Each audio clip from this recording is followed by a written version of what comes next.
أعوذ بالله من الشيطان الرجيم بسم الله الرحمن الرحيم رب اشرح لي صدري ويسر لي أمري واحلل عقدة من لساني يفقهوا قولي رب زدني علما اللهم فقهنا في الدين اللهم فقهنا في الدين اللهم فقهنا في الدين آمين.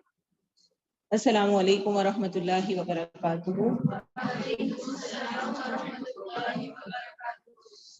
انشاءاللہ آج ہم سورہ آل عمران آیت نمبر 130 سے سٹارٹ کریں گے. اعوذ باللہ من الشیطان الرجیم. یا ایھا الذین آمنوا لا تأکلوا الربا اضعافا مضاعفہ واتقوا اللہ لعلکم تفلحون. اے لوگو جو ایمان لائے ہو مت کھاؤ سود کئی گنا جو دگنے کیے ہوئے ہوں اور اللہ سے ڈرو تاکہ تم فلاح پاؤ. سود سے متعلق ہم پہلے بھی پڑھ چکے ہیں، جس کو ناپسندیدہ قرار دیا گیا ہے اور جس کی وجہ سے دیکھنے میں مال میں زیادتی ہوتی ہے لیکن اصل میں کمی ہو رہی ہوتی ہے. اور اس آگ سے ڈرو جو کافروں کے لیے تیار کی گئی ہے، اور اللہ اور رسول کا حکم مانو تاکہ تم پر رحم کیا جائے.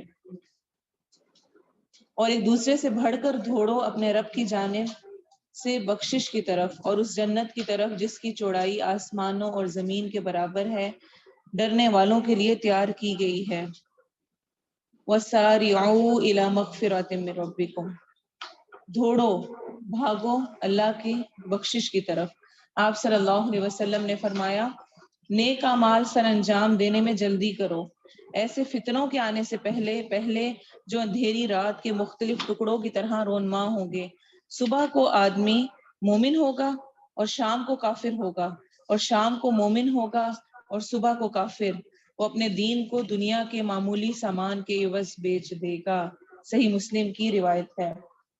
یعنی اتنا زیادہ فتنوں کا دور ہوگا کہ انسان صبح مسلمان اور شام کو کافر، یعنی اپنے دین کو تھوڑی قیمت پر بیچنے لگ جائے گا. وَجَنَّةٍ عَرْضُهَا السَّمَاوَاتُ وَالْأَرْضُ. اس کی وسعت آسمان و زمین کے برابر ہے. تو اس کے بارے میں آتا ہے کہ ابو ہریرہ رضی اللہ عنہ سے روایت ہے کہ ایک آدمی نبی صلی اللہ علیہ وسلم کے پاس آیا اور کہنے لگا، اے محمد صلی اللہ علیہ وسلم، یہ بتائیں کہ جنت کا عرض آسمانوں اور زمین کے برابر ہے تو آگ کہاں ہے؟ اگر ساری ہر جگہ میں جنت ہی ہے تو آگ کہاں پر ہے؟ آپ صلی اللہ علیہ وسلم نے فرمایا، یہ بتاؤ کہ پہلے رات تھی پھر نہیں رہی تو کہاں چلی گئی؟ رات آتی ہے چلی جاتی ہے، کہاں جاتی ہے؟ اس نے کہا اللہ بہتر جانتا ہے. آپ صلی اللہ علیہ وسلم نے فرمایا، پھر اللہ تعالیٰ کرتا ہے جو چاہتا ہے. صحیح ابن حبان کی صحیح حدیث ہے. جو خوشی اور تکلیف میں خرچ کرتے ہیں اور غصے کو پی جانے والے اور لوگوں سے درگزر کرنے والے ہیں اور اللہ نیکی کرنے والوں سے محبت کرنے والے ہیں. سورہ آل عمران آیت نمبر 134.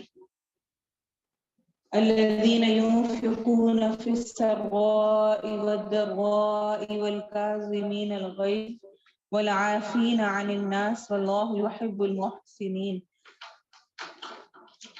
آیت نمبر 131 سے آگے سے ہمیں جنتیوں کی خصوصیات بتائی جا رہی ہیں. جنت میں جانے والے جن کے لیے جنت تیار کی گئی ہے وہ کون لوگ ہیں؟ اعدت للمتقین، اور متقی لوگوں کی کیا کوالٹیز ہیں؟ آیت نمبر 134 وہ ہمیں بتا رہی ہے. آپ صلی اللہ علیہ وسلم نے فرمایا، پہلوان وہ نہیں جو پچھاڑ دینے والا ہو، بلکہ پہلوان وہ ہے جو غصے کے وقت اپنے آپ پر قابو رکھے، خود کو کنٹرول میں رکھے. صحیح بخاری کی حدیث ہے. کیونکہ آیت کیا کہہ رہی ہے؟ جو خوشی اور تکلیف میں خرچ کرتے ہیں اور غصے کو پی جانے والے ہیں. کوئی چیز پی لی جاتی ہے تو اس کا اثر نہیں رہتا، پھر سامنے نظر نہیں آ رہی ہوتی. ابو ہریرہ بیان کرتے ہیں کہ ایک آدمی نے آپ صلی اللہ علیہ وسلم سے عرض کی، مجھے وصیت فرمائیے. آپ صلی اللہ علیہ وسلم نے فرمایا، غصہ مت کر. اس نے کئی دفعہ درخواست دہرائی، آپ نے یہی فرمایا، غصہ مت کر. تو یعنی جنت میں لے جانے والی چیز کہ غصہ پی لیا جائے. ایک شخص نے آ کے 3 دفعہ وصیت کرنے کا پوچھا تھا اور تینوں دفعہ آپ نے یہی فرمایا کہ غصہ مت کرو. وَالْعَافِينَ عَنِ النَّاسِ. آپ صلی اللہ علیہ وسلم نے فرمایا، 3 چیزوں پر میں قسم کھاتا ہوں صدقے سے مال کم نہیں ہوتا. صدقے سے مال کم نہیں ہوتا۔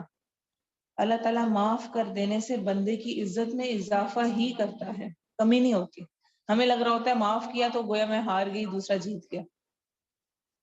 نبی صلی اللہ علیہ وسلم قسم کھا کے فرما رہے ہیں معاف کر دینے سے بندے کی عزت میں اضافہ ہی ہوتا ہے، اور جو اللہ کے لیے نیچا ہوتا ہے، جھک جاتا ہے، اللہ اسے اونچا کر دیتا ہے۔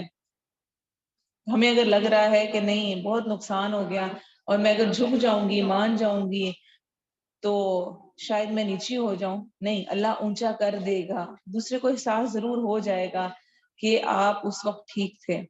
صحیح مسلم کی روایت ہے، والذین اذا فعلوا فاحشة او ظلموا انفسهم ذکروا اللہ، اور وہ لوگ کہ جب کوئی بے حیائی کرتے ہیں یا اپنی جانوں پر ظلم کرتے ہیں تو اللہ کو یاد کرتے ہیں، بس اپنے گناہوں کی بخشش مانگتے ہیں، اور اللہ کے سوا اور کون گناہ بخشتا ہے، بے شک اللہ کی ذات ہی بخشنے والی ہے۔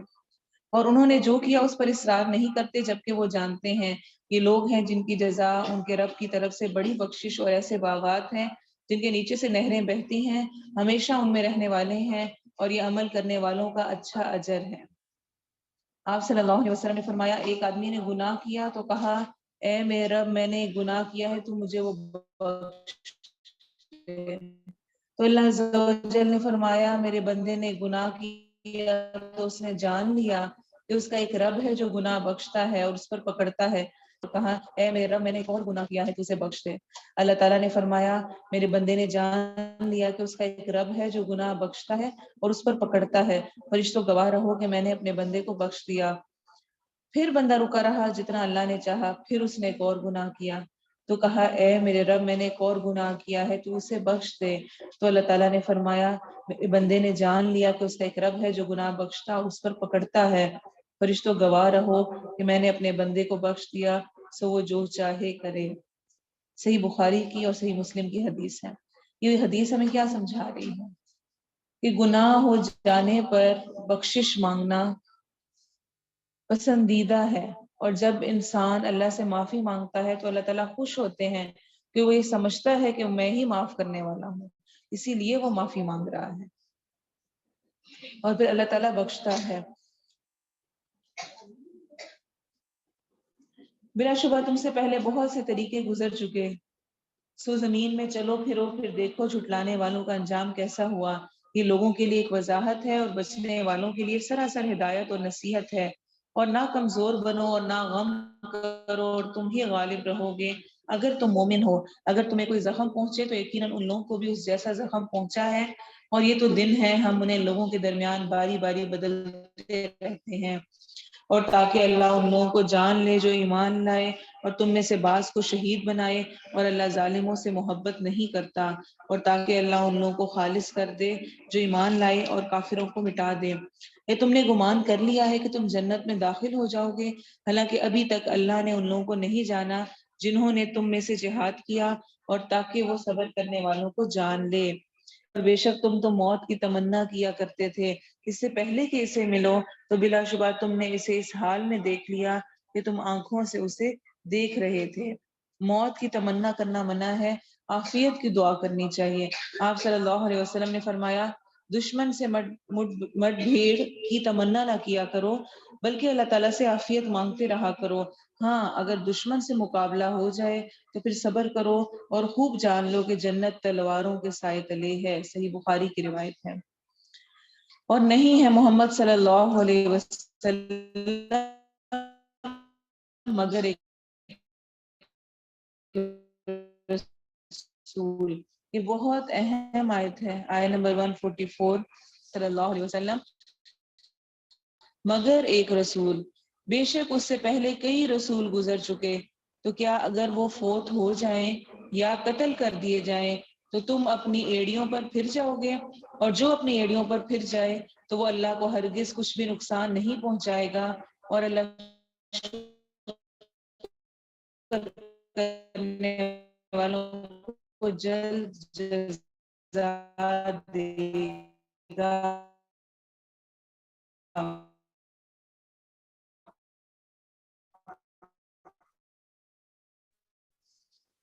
یہ آیت ابو بکر صدیق رضی اللہ عنہ نے نبی صلی اللہ علیہ وسلم سے روایت ہے، گھوڑے پر تشریف میں آ گئے، لوگوں سے انہوں نے کوئی بات نہ کی بلکہ سیدھے عائشہ رضی اللہ عنہا کے ہاتھ چلے گئے، یمنی دھاری دار چادر سے ڈھانپے ہوئے تھے، انہوں نے آپ صلی اللہ علیہ وسلم کے چہرے سے کپڑا ہٹایا، پھر آپ پر جھک کر آپ کو بوسہ دیا، پھر رو پڑے اور کہنے لگے میرے ماں باپ آپ پر قربان، اے اللہ کے نبی صلی اللہ علیہ وسلم، اللہ آپ پر 2 موتیں جمع نہیں کرے گا، جو موت آپ پر لکھی گئی تھی وہ آپ فوت ہو چکے۔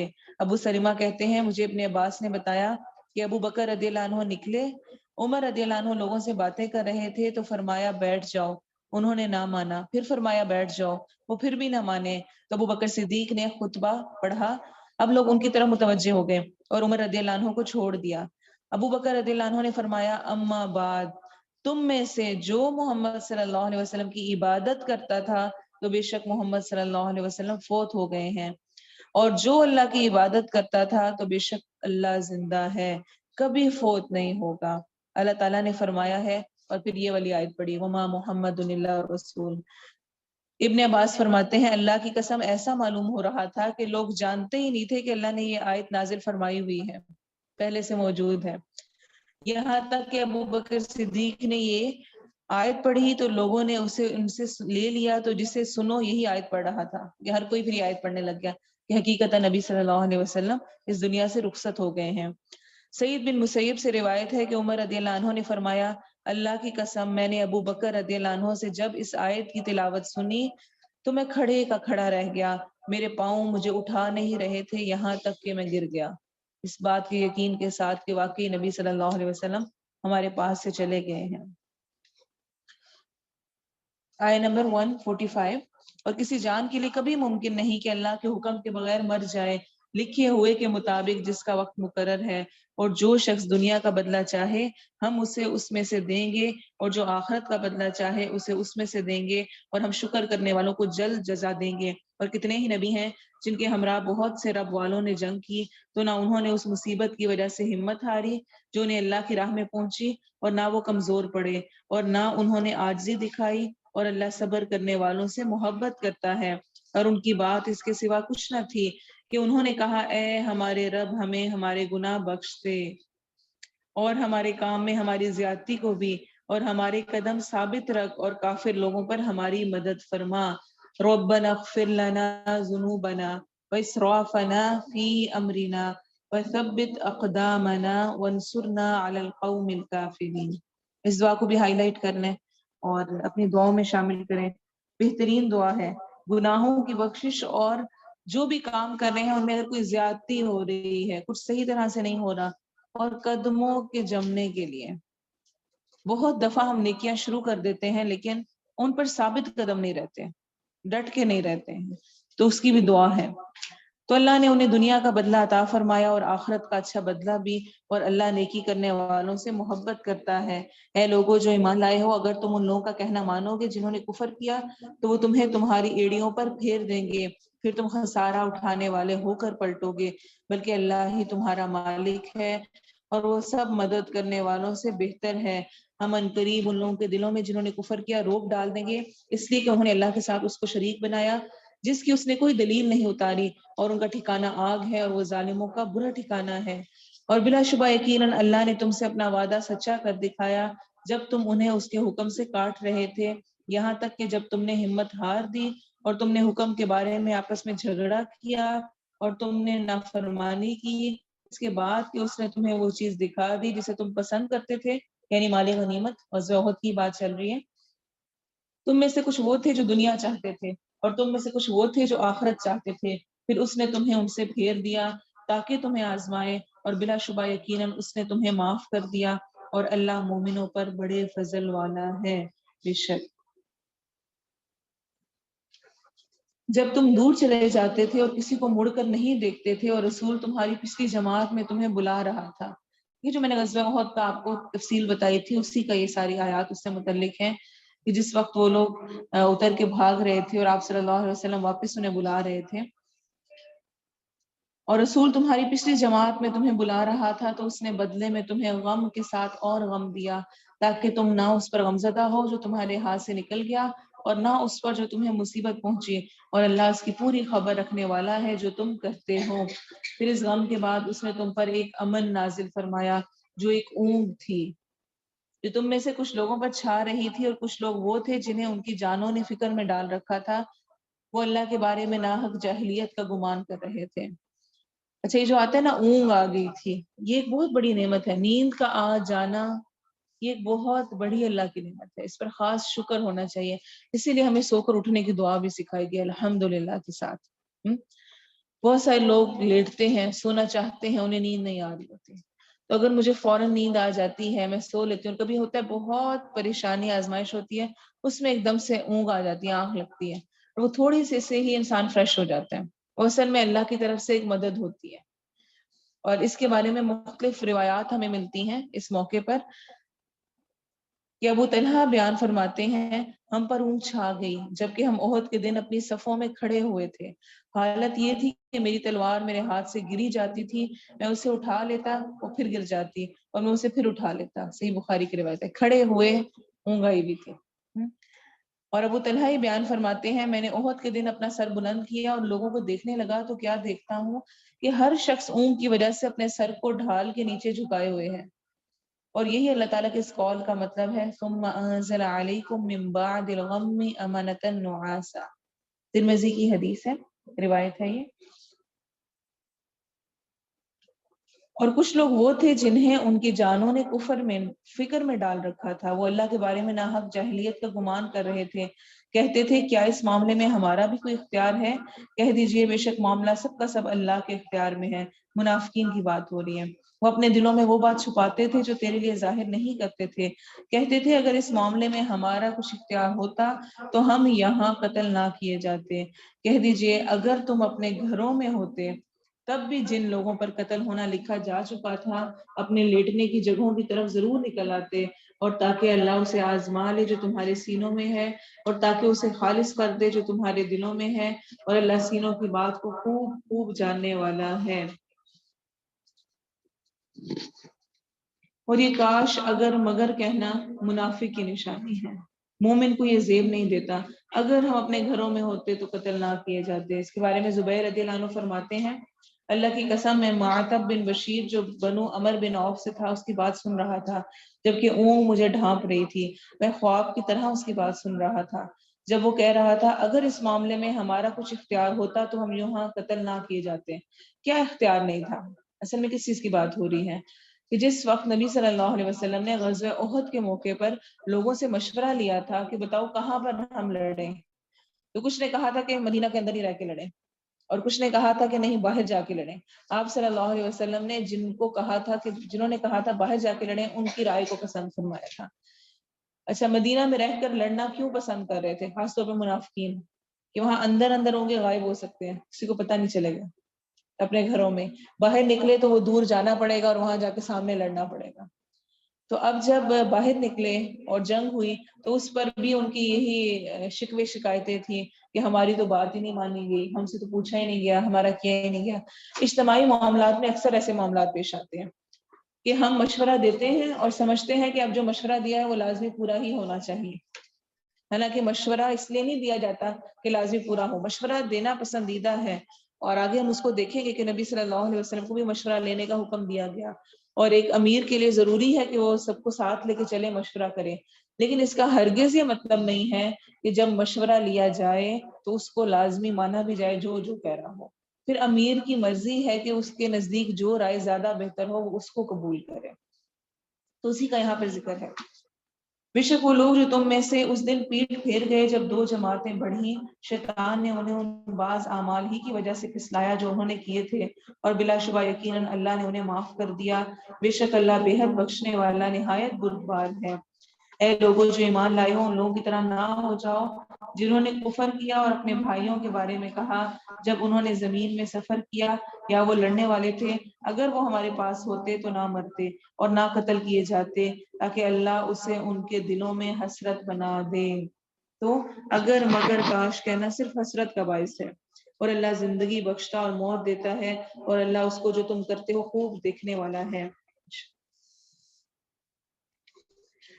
اور بلا شبہ یقیناً اگر تم اللہ کے راستے میں قتل کر دیے جاؤ یا فوت ہو جاؤ تو یقیناً اللہ کی طرف سے تھوڑی سی بخشش اور رحمت اس سے کہیں بہتر ہے جو لوگ جمع کرتے ہیں۔ اور بلا شبہ اگر تم مر جاؤ یا قتل کیے جاؤ تو یقیناً تم اللہ ہی کی طرف لوٹائے جاؤ گے، بس اللہ کی طرف سے بڑی رحمت ہی کی وجہ سے تو ان کے لیے نرم ہو گیا۔ کون؟ نبی صلی اللہ علیہ وسلم۔ اور اگر تو بدخلق سخت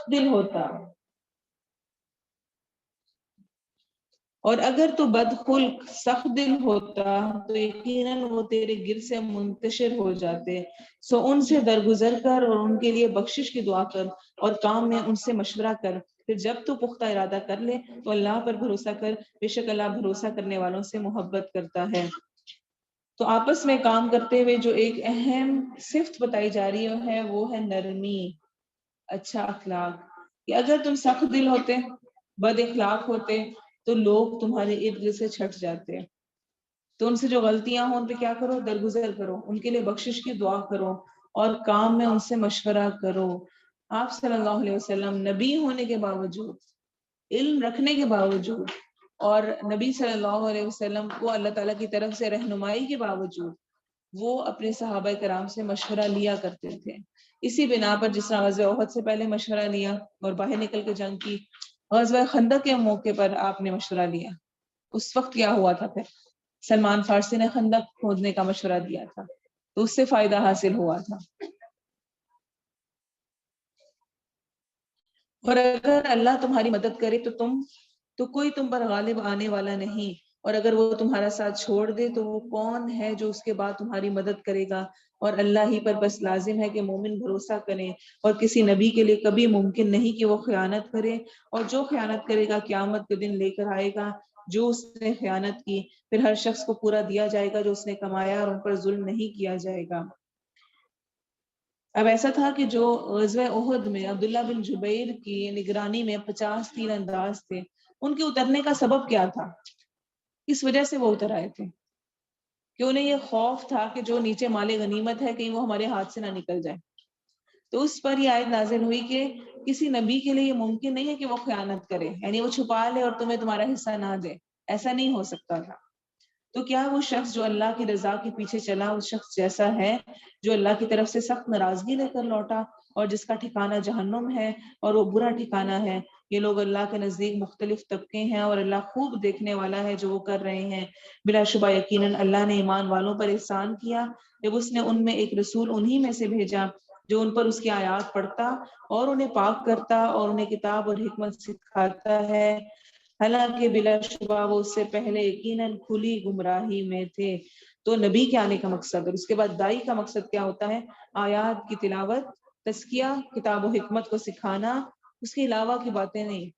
ہمارے ہاں آج کل یہ چیز بھی بہت کامن ہوتی جا رہی ہے کہ ہم ایک جگہ بیٹھ کے جب پڑھنے بیٹھتے ہیں نا تو ہم صحیح مقصد سے ہٹ کر اور طرح طرح کی کتابیں پڑھنے لگتے ہیں، یا یہ چیز دیکھنے لگتے ہیں کہ فلاں کو کیسے جواب دینا ہے، فلاں فرقے کو کیا کہنا ہے، اس کا کیا رد ہے، فلاں چیز کیا ہے، جو اصل قرآن و سنت ہے اس کو نہیں پکڑتے ہیں۔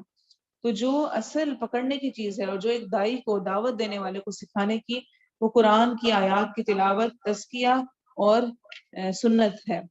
اور کیا جب تمہیں ایک مصیبت پہنچی کہ یقیناً اسے دگنی تم پہنچا چکے تھے تو تم نے کہا یہ کیسے ہوا؟ کہہ دیجئے یہ تمہاری اپنی طرف سے ہے، بے شک اللہ ہر چیز پر پوری طرح قادر ہے۔ کیا مصیبت پہنچی تھی احد کے موقع پہ؟ جب تیر انداز نیچے اتر آئے اور دشمن بھاگ رہے تھے۔ اچھا اب سمجھنے کی یہ پہاڑی ہے اور اس دونوں طرف سے جنگ ہو رہی ہے، یہاں پر مسلمان ہیں اور یہاں پر مشرکین ہیں۔ اب جب مشرکین ہارے اور وہ بھاگے پہاڑی کے بیک سائڈ سے، مسلمان ان کے پیچھے بھاگے، اب جب یہ لوگ بھاگے اور ان کو پتا چلا کہ وہ تیر انداز اوپر سے جنہوں نے روکنا تھا دشمن کو پیچھے سے حملہ کرنے سے، وہ جب نیچے اتر آئے تو پہاڑی کے پیچھے سے ان کے لیے واپس آنا آسان تھا، وہ واپس مڑ آئے۔ اب جو ادھر سے بھاگ رہے تھے انہوں نے دیکھا کہ اس طرف سے بھی وہ واپس آ گئے، انہوں نے بھی ادھر کو رخ کر لیا، تو مسلمان دونوں کے درمیان میں پھنس گئے اور اس کی وجہ سے ہی ان کو بہت نقصان ہوا، اور نبی صلی اللہ علیہ وسلم کے دندان مبارک اور آپ کو جو زخمی ہوئے، تکلیف پہنچی، بہت سارے صحابہ کرام شہید ہوئے۔ اصل ریزن کیا تھا؟ نبی صلی اللہ علیہ وسلم کی نافرمانی۔ تو اس وقت جو مصیبت پہنچی اصل میں اس کا ذکر کر کے اللہ تعالیٰ کیا فرما رہے ہیں، اس سے پہلے دگنی مصیبت تم پہنچا چکے ہو. کب پہنچائی تھی؟ غزوہ بدر میں. اس سے پہلے غزوہ بدر ہوا تھا نا، اور اس میں 70 مشرکین کے بڑے سردار ان میں شامل تھے جو کہ شہید ہوئے، قتل ہوئے، اور 70 کے قریب ہی قیدی ہوئے تھے. تو اللہ تعالیٰ فرما رہے ہیں کہ اس ٹائم ان کے ساتھ ہوا اور اب تمہارے ساتھ ہوا ہے.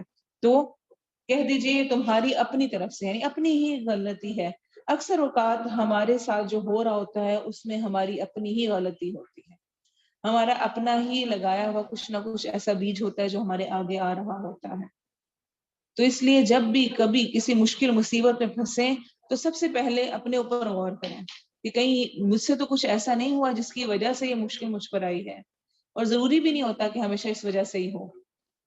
اللہ کی طرف سے آزمائش بھی ہوتی ہے، درجات بلند کرنے کے لیے بھی ہوتا ہے، لیکن انسان کو ہمیشہ اپنے طور پہ دیکھنا چاہیے کہ اس سے کہیں کوئی ایسا گناہ یا ایسی غلطی تو نہیں ہو رہی جس کی وجہ سے اس پر یہ مصیبت یا پریشانی ہے.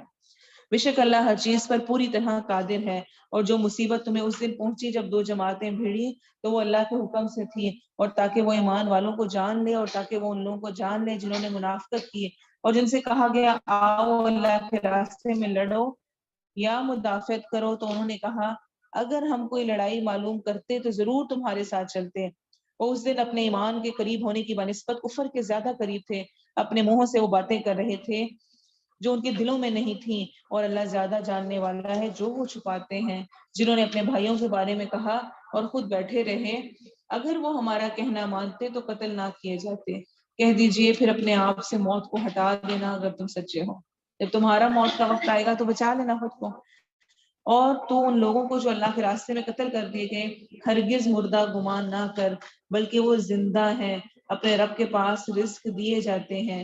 آپ صلی اللہ علیہ وسلم نے، عبداللہ بن مسعود فرماتے ہیں کہ ہم نے نبی صلی اللہ علیہ وسلم سے اس آیت کریمہ وَلَا تَحْسَبَنَّ الَّذِينَ قُتِلُوا فِي سَبِيلِ اللَّهِ أَمْوَاتًا سے متعلق پوچھا تو آپ صلی اللہ علیہ وسلم نے فرمایا ان شہداء کی روحیں سبز رنگ کے پرندوں کے قالب میں ہوتی ہیں، اور ان کے لیے عرش الہی کے ساتھ قندیلیں معلق ہوتی ہیں.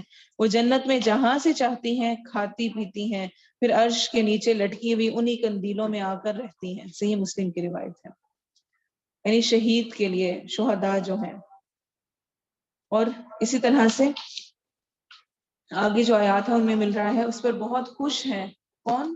جو کہ شہید ہو گئے، جو انہیں اللہ نے اپنے فضل سے دیا ہے، اور ان کے بارے میں بھی بہت خوش ہوتے ہیں جو ان کے ساتھ ان کے پیچھے سے نہیں ملے کہ ان پر نہ کوئی خوف ہے اور نہ وہ غمگین ہوں گے. وہ اللہ کی طرف سے عظیم نعمت اور فضل پر بہت خوش ہوتے ہیں، اور اس بات پر کہ بے شک اللہ مومنوں کا اجر ضائع نہیں کرتا. وہ جنہوں نے اللہ اور رسول کا حکم مانا اس کے بعد کہ انہیں زخم پہنچا، ان میں سے ان لوگوں کے لیے جنہوں نے نیکی کی اور متقی بنے بہت بڑا اجر ہے. آپ صلی اللہ علیہ وسلم نے فرمایا جب تمہارے بھائی احد میں شہید ہوئے تو اللہ تعالیٰ نے ان کی روحوں کو سبز رنگ کے پرندوں کے قالبوں میں ڈال دیا جو جنت کی نہروں پر آتی ہیں، جنت کے پھل کھاتی ہیں اور عرش کے سائے میں سونے کی قندیلوں کے پاس ٹھہر جاتی ہیں. جب انہوں نے اپنے پاکیزہ کھانے اور پینے کو دیکھا اور اپنے حسن انجام کو ملاحظہ کیا تو کہنے لگے اے کاش ہمارے بھائیوں کو بھی یہ معلوم ہو جائے کہ اللہ تعالیٰ نے ہمارے ساتھ کیا اچھا سلوک فرمایا ہے، تاکہ وہ جہاد سے غافل ہو کر جنگ سے منہ نہ موڑے. تب اللہ تعالیٰ نے فرمایا تمہارا یہ پیغام میں پہنچا دیتا ہوں. تو یہ آیات نازل ہوئی جو بھی ہم نے پڑھی ہیں کہ خوشخبری ہے ان کے لیے، اور سارے جو ڈیٹیل پڑھی ہے. آپ دیکھیں کہ حسن انجام اور اس وقت جب انسان دیکھے گا نا جنت میں پہنچ کر جو کچھ اس نے اس وقت مشکل اٹھا کر جو محنتیں کی ہوں گی، تو اس دن انسان سوچے گا کاش میں اس وقت بھی اس والے وقت کو بھی استعمال کر لیتا، اور وہ جو پریشانی تھی اس کو چھوڑ کر میں اللہ کی طرف بڑھ جاتا تو کتنا اچھا ہوتا. اور اس دن انسان اپنے انجام سے خوش ہو جائے گا. یہی کہا جا رہا ہے نا یہاں پہ، حدیث بھی بتا رہی ہے کہ شہداء جب جنت میں جائیں گے جاتے ہیں تو وہ اپنے انجام کو دیکھ کے اتنے خوش ہوتے ہیں کہ ان کا دل کرتا ہے کہ جو ان کے پیچھے ہیں ان کو بھی پتا چلے کہ کتنا زیادہ اجر ہے. مرنا تو ہم میں سے ہر ایک نے ہے، کوئی بھی باقی رہنے والا نہیں. تو جس کو شہادت کی موت آئے وہ زیادہ خوش قسمت ہے نا. اسی لیے حدیث جو ہم پہلے ہی پڑھ چکے ہیں کہ دل میں تمنا ضرور ہونی چاہیے شہادت کی. اور اگر نہیں ہے دل میں شہادت کی تمنا تو اس کا مطلب ہے نفاق کی ایک شاخ پہ انسان مر رہا ہے. تو اگر کبھی موقع ملے، موقع آئے اور ضرورت پڑے تو اپنے آپ کو پیش کرنا، شہادت کے لیے تیار رہنا، یہ پسندیدہ ہے.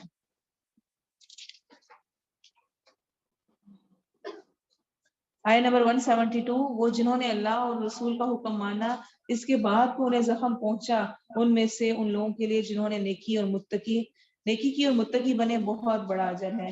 یہ حمراء الاسد کا واقعہ ہے، جنگ احد سے اگلے روز کا. اب کیا ہوا کہ جب مسلمان واپس پہنچ گئے اور مشرکین مکہ وہاں سے نکلے واپسی کے لیے، تو راستے میں انہیں خیال آیا کہ کیوں نہ ہم مدینہ پہنچ کر مسلمانوں کا مکمل طور پہ خاتمہ کر کے ہی واپس آئیں، کیونکہ اب اس وقت تو ان کے کافی زیادہ زخمی ہو چکے ہیں، ان کو نقصان پہنچ چکا ہے. اور انہوں نے دوبارہ سے ارادہ کیا. آپ صلی اللہ علیہ وسلم نے کو جب یہ اطلاع ملی، آپ نے مسلمانوں کو دوبارہ سے تیار ہو کے لشکر تیار کر کے نکلنے کا حکم دیا. آپ سوچیں کہ غزوہ احد سے تھکے ہارے کتنا لمبا سفر کر کے واپس پہنچے ہی تھے کہ دوبارہ سے اگلے غزوہ کے لیے حکم آ گیا. تو انہوں نے فوراً اس کو قبول کیا اور تمام مسلمان، تمام صحابہ نکلے. اس پر اللہ تعالیٰ فرما رہے ہیں جنہوں نے اللہ اور اس کے رسول کا حکم مانا اس کے بعد کہ انہیں زخم پہنچا تھا، تکلیف میں تھے، ان میں سے ان لوگوں کے لیے جنہوں نے نیکی کی اور متقی بنے بہت بڑا اجر ہے. وہ لوگوں نے ان سے کہا کہ بے شک لوگوں نے تمہارے لیے فوج جمع کر لی ہے، سو ان سے ڈرو. تو اس بات نے انہیں ایمان میں زیادہ کر دیا اور انہوں نے کہا ہمیں اللہ کافی ہے اور وہ اچھا کارساز ہے. حسبنا اللہ و نعم الوکیل، یہ کلمہ بہت اہم ہے. اس کے بارے میں آتا ہے جب ابو سفیان کو جو سب مشرکین کی قیادت کر رہا تھا مسلمانوں کے تعاقب کی اطلاع ملی، اس نے ایک تجارتی قافلے کے ذریعے سے نبی صلی اللہ علیہ وسلم کو یہ چیلنج بھیجا کہ میں نے بڑا لاؤ لشکر جمع کر لیا ہے اور میں مدینے پر پھر سے حملہ کرنے والا ہوں. یہ سن کر مسلمانوں میں خوف اور کمزوری کی بجائے مزید ایمانی قوت پیدا ہو گئی. وہ ڈرے نہیں کہ اب یہ لوگ ہم پہ حملہ کرنے لگے. اور آپ صلی اللہ علیہ وسلم اور صحابہ کرام نے فرمایا حسبنا اللہ و نعم الوکیل، ہمیں اللہ کافی ہے اور وہ اچھا کارساز ہے. جب کبھی کہیں پہ لگے کہ دوسرا آپ کے بارے میں چالیں چل رہا ہے، دوسرے نے جادو کیا، نظر لگا دی ہے، وہ آپ کو بدنام کر رہا ہے، آپ کو خراب کر رہا ہے، کچھ بھی ہے، اس میں کثرت سے بس یہ ورد کریں حسبنا اللہ و نعم الوکیل، ہمارے لیے اللہ ہی کافی ہے. اور انشاءاللہ آگے بھی ہم پڑھیں گے حسبی اللہ لا الہ الا هو علیہ توکلت وهو رب العرش العظیم. اور عبداللہ بن عباس فرماتے ہیں کہ حسبنا اللہ و نعم الوکیل کا کلمہ ابراہیم علیہ السلام نے اس وقت کہا تھا جب انہیں آگ میں ڈالا گیا، اور محمد صلی اللہ علیہ وسلم نے اس وقت کہا جب لوگوں نے کہا بے شک لوگوں نے تمہارے لیے فوج جمع کر لی ہے سو ان سے ڈرو. تو اس بات نے انہیں ایمان میں زیادہ کر دیا اور انہوں نے کہا حسبنا اللہ و نعم الوکیل. صحیح بخاری کی یہ روایت ہے. تو وہ اللہ کی طرف سے عظیم نعمت اور فضل کے ساتھ لوٹے، انہیں کوئی برائی نہیں پہنچی اور انہوں نے اللہ کی رضا کی پیروی کی، اور اللہ بہت بڑے فضل والا ہے.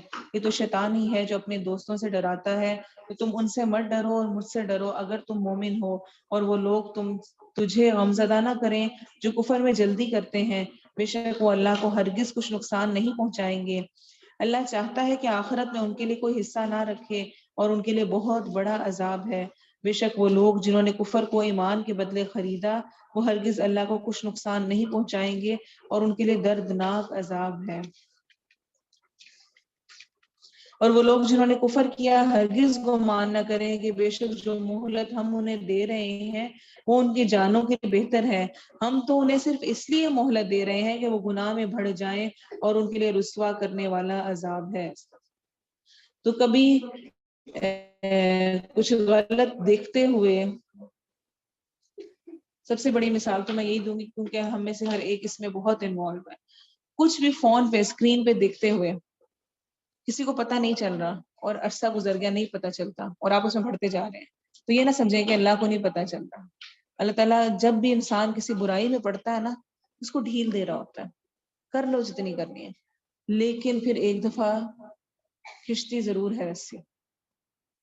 اللہ کی لاٹھی بے آواز ہے، وہ لازمی واپس پلٹتی ہے، وہ ڈھیل جو دی گئی ہوتی ہے وہ ایک دن اللہ کی پکڑ اس پر آتی ہے. تو کبھی بھی کوئی گناہ کرتے ہوئے ہوتا کیا ہے، چور چوری کرتا ہے وہ کہتے ہیں کچھ بھی نہیں ہوا، نہیں پکڑا گیا، دوسری دفعہ تیسری دفعہ، اور وہ آہستہ آہستہ اس میں پختہ ہو جاتا ہے. اس کا خیال ہوتا ہے اب آئندہ کبھی تو میں پکڑا ہی نہیں جا سکتا نا. لیکن ایک وقت آتا ہے کہ وہ ایسا پکڑا جاتا ہے کہ ساتھ سزائے موت بھی ہو جاتی ہے، قید ہو جاتا ہے. تو ہم کچھ نہیں کہہ سکتے کہ جو ہم گناہوں میں پڑے ہوئے اور ہم بڑے دلیر اور یہ اس پہ فخر کرتے ہیں کہ کسی کو نہیں پتا میں کیا کچھ کر رہی ہوں، ان کی پکڑ کیسے ہو جائے. کس طرح اللہ تعالیٰ کس وقت رسی کو کھینچ لے. اللہ کبھی ایسا نہیں کہ ایمان والوں کو اس حال پر چھوڑ دے جس پر تم ہو، یہاں تک کہ ناپاک کو پاک سے جدا کر دے. اور اللہ کبھی ایسا نہیں کہ تمہیں غیب پر مطلع کرے، اور لیکن اللہ اپنے رسولوں میں سے جسے چاہتا ہے چن لیتا ہے. بس اللہ اور اس کے رسولوں پر ایمان لاؤ، اور اگر تم ایمان لے آؤ اور متقی بنو تو تمہارے لیے بہت بڑا اجر ہے. اور وہ لوگ جو اس میں بخل کرتے ہیں، جو اللہ نے انہیں اپنے فضل سے دیا ہے، گمان نہ کریں کہ وہ ان کے لیے اچھا ہے، بلکہ وہ ان کے لیے برا ہے. عنقریب قیامت کے دن انہیں اس چیز کا طوق پہنایا جائے گا جس میں انہوں نے بخل کیا، اور اللہ ہی کے لیے ہے آسمانوں اور زمین کی میراث، اور اللہ اس سے جو تم کرتے ہو پورا باخبر ہے. آپ صلی اللہ علیہ وسلم نے فرمایا، جس شخص کو اللہ تعالیٰ نے کچھ مال دیا ہے اور وہ اس کی زکوٰۃ ادا نہیں کرتا، قیامت کے دن اس کے مال کو ایک گنجے سانپ کی شکل میں دے دی جائے گی اور وہ توق بنا کر اس کے گلے میں ڈال دیا جائے گا. وہ اسے اپنے دونوں جبڑوں سے پکڑے گا اور اس سے کہے گا، میں ہوں تمہارا مال، میں ہوں تمہارا خزانہ. پھر نبی صلی اللہ علیہ وسلم نے یہ آیت تلاوت فرمائی، یہی والی جو ابھی ہم نے پڑھی ہے، صحیح بخاری کی روایت ہے. بلا شبہ یقیناً اللہ نے ان لوگوں کی بات سن لی جنہوں نے کہا بے شک اللہ فقیر ہے اور ہم غنی ہیں. نعوذ باللہ. ہم ضرور لکھیں گے جو انہوں نے کہا، اور ان کا نبیوں کو کسی حق کے بغیر قتل کرنا بھی، اور ہم کہیں گے جلنے کا عذاب چکھو، یہ اس کی وجہ سے ہے جو تمہارے ہاتھوں نے آگے بھیجا، اور اس لیے کہ بے شک اللہ بندوں پر کچھ بھی ظلم کرنے والا نہیں ہے. کتب تفسیر میں آتا ہے کہ جب یہ آیت نازل ہوئی، من ذا الذی یقرض اللہ قرضا حسنا، کون ہے جو اللہ کو قرض دے اچھا قرض، تو بعض یہود نے مذاق اڑاتے ہوئے کہا، لو جی اللہ بھی فقیر ہو گئے ہیں نعوذ باللہ، اور بندوں سے قرض مانگنے پر اتر آئے ہیں. تو ان کے جواب میں یہ والی آیات نازل ہوئی. جنہوں نے کہا بے شک اللہ نے ہمیں تاکیدی حکم دیا ہے کہ ہم کسی رسول کی بات کا یقین نہ کریں یہاں تک کہ وہ ہمارے پاس ایسی قربانی لائے جسے آگ کھا جائے. کہہ دیجئے بے شک مجھ سے پہلے کئی رسول تمہارے پاس واضح دلیلیں لے کر آئے، اور وہ چیز لے کر بھی جو تم نے کہی ہے، پھر تم نے انہیں کیوں قتل کیا اگر تم سچے تھے. پھر اگر وہ تجھے جھٹلائیں تو بے شک کئی رسول تجھ سے پہلے جھٹلائے گئے جو واضح دلیلیں اور صحیفے اور روشن کتاب لے کر آئے تھے. ہر جان موت کو چکھنے والی ہے، کل نفس ذائقۃ الموت. جب بھی کسی کا اعلان ہوتا ہے نا، سوچا کریں کبھی میرے بارے میں بھی اعلان ہو، کبھی میں بھی چلی جاؤں گی. اور کسی نے کہا ایک دفعہ ذکر کیا، اس کے بعد سے ہمیشہ مجھے بھی یہ چیز ذہن میں رہتی ہے، جب غسل کریں تو یہ سوچیں کہ ایک وقت ایسا بھی آئے گا کہ یہ غسل میں خود نہیں کر سکوں گی، کوئی اور مجھے دے رہا ہوگا. وہ وقت آنا ہی آنا ہے، چاہے وہ جلدی آ جائے چاہے وہ دیر سے آئے، لیکن اس وقت نے آنا ہے. مجھے اس دنیا سے جانا ہی جانا ہے. کل نفس ذائقۃ الموت، ذائقہ موت کا، یہ نہیں کہا ہر ایک کو موت آئے گی، موت کا مزہ چکھے گا. جو موت کی سختی اور تکلیف ہے وہ ہر کسی کو چکھنی ہے، اور مومن کے لیے وہ بہت آسان ہو جاتی ہے. اسی لیے ہمیں مختلف دعائیں سکھائی گئی ہیں اس وقت کی سختیوں سے بچنے کے لیے. تو ہر جان موت کو چکھنے والی ہے. وَإِنَّمَا تُوَفَّوْنَ أُجُورَكُمْ يَوْمَ الْقِيَامَةِ، اور تمہیں تمہارے اجر قیامت کے دن ہی پورے پورے دیے جائیں گے. پھر جو شخص آگ سے دور کر دیا گیا اور جنت میں داخل کر دیا گیا تو یقیناً وہ کامیاب ہو گیا. اور دنیا کی زندگی تو دھوکے کے سامان کے سوا کچھ بھی نہیں ہے. تو اصل کامیابی کیا ہے؟ فَمَنْ زُحْزِحَ عَنِ النَّارِ وَأُدْخِلَ الْجَنَّةَ فَقَدْ فَازَ. پس جو آگ سے بچا لیا گیا اور جنت میں داخل کر دیا گیا، حقیقتاً وہی کامیاب ہے. جس کو بہت اونچے بڑے محلات مل گئے دنیا میں، جس کو بہت سارا پیسہ مل گیا، جس کو بہت حسن مل گیا، خوبصورتی مل گئی، اولاد مل گئی، اللہ کے نزدیک وہ کامیاب نہیں ہے. اصل میں کامیاب وہ ہے جو کہ دنیا کی مشکلات میں، دنیا میں رہتے ہوئے اپنی آخرت کو بنا گیا. وَمَا الْحَيَاةُ الدُّنْيَا إِلَّا مَتَاعُ الْغُرُورِ، اور دنیا کی زندگی تو دھوکے کے سامان کے سوا کچھ بھی نہیں ہے. یقیناً تم اپنے مالوں اور اپنی جانوں میں ضرور آزمائے جاؤ گے، اور یقیناً تم ان لوگوں سے جنہیں تم سے پہلے کتاب دی گئی اور ان لوگوں سے جنہوں نے شرک کیا ضرور بہت سی ایذا اٹھنا نہیں، سنو میں گے. آ رہی ہوں، وہیں پہ اگر رہو. تم صبر متقی بنو تو بلا شبہ یہ ہمت کے نہیں، کاموں تو جو میں سے آخری ہے. والی الماری ہے اور نا، وہ دیکھو، وہ آخری. جنہیں کتاب دی کہ تم ہر صورت اسے لوگوں کے لیے صاف صاف بیان کرو گے اور اسے نہیں چھپاؤ گے، تو انہوں نے اسے اپنی پیٹھوں کے پیچھے پھینک دیا اور اس کے بدلے تھوڑی قیمت لے لی. سو برا ہے جو وہ خرید رہے ہیں. ان لوگوں کو ہرگز خیال نہ کرو جو ان کاموں پر خوش ہوتے ہیں جو انہوں نے کیے، اور پسند کرتے ہیں کہ ان کی تعریف ان کاموں پر کی جائے جو انہوں نے نہیں کیے. بس تو انہیں عذاب سے بچ نکلنے میں کامیاب ہرگز خیال نہ کر، اور ان کے لیے دردناک عذاب ہے. یہود اور منافقین کے بارے میں ہے جو کہ آ کر نبی صلی اللہ علیہ وسلم کی مجلس میں بیٹھتے اور یہ خواہش کرتے کہ جو کام انہوں نے نہیں کیے ہیں ان پر بھی ان کو ان کی تعریف کی جائے، ان کو اپریشیٹ کیا جائے. صحیح بخاری کی روایت میں آتا ہے، ابو سعید خدری رضی اللہ عنہ بیان کرتے ہیں کہ جب کبھی نبی صلی اللہ علیہ وسلم جنگ کے لیے تشریف لے جاتے تو بعض منافقین آپ کے ساتھ نہ جاتے اور آپ کے جانے کے بعد اپنے گھروں میں بیٹھے رہنے سے بہت خوش ہوا کرتے کہ ہم نے دھوکہ دے دیا، ہم نے بتا دیا کہ فلاں فلاں مسئلہ رہ گئے ہم. پھر جب نبی صلی اللہ علیہ وسلم واپس تشریف لاتے تو عذر اور بہانے پیش کرتے اور عذر بہانوں پر قسم کھاتے اور چاہتے کہ اس کام پر ان کی تعریف کی جائے جو انہوں نے نہیں کیا. چنانچہ اس سلسلے میں یہ آیت نازل ہوئی، لا تحسبن الذين يفرحون بما اتوا ويحبون ان يحمدوا بما لم يفعلوا. اور اللہ ہی کے لیے ہے آسمانوں اور زمین کی بادشاہی، اور اللہ ہر چیز پر پوری طرح قادر ہے. اس سے آگے آیت نمبر 190 سے سورہ آل عمران کا آخری رکوع شروع ہو رہا ہے. اس آیت سے آخر تک کی آیات بہت فضیلت والی ہیں. آپ صلی اللہ علیہ وسلم رات کو جب تہجد کے لیے اٹھتے تو ان آیات کی تلاوت فرمایا کرتے تھے، صحیح بخاری کی روایت کے مطابق. آیت نمبر 190 سے آخر تک. بے شک آسمان اور زمین کے پیدا کرنے اور رات اور دن کے بدلنے میں عقل والوں کے لیے یقیناً بہت سی نشانیاں ہیں.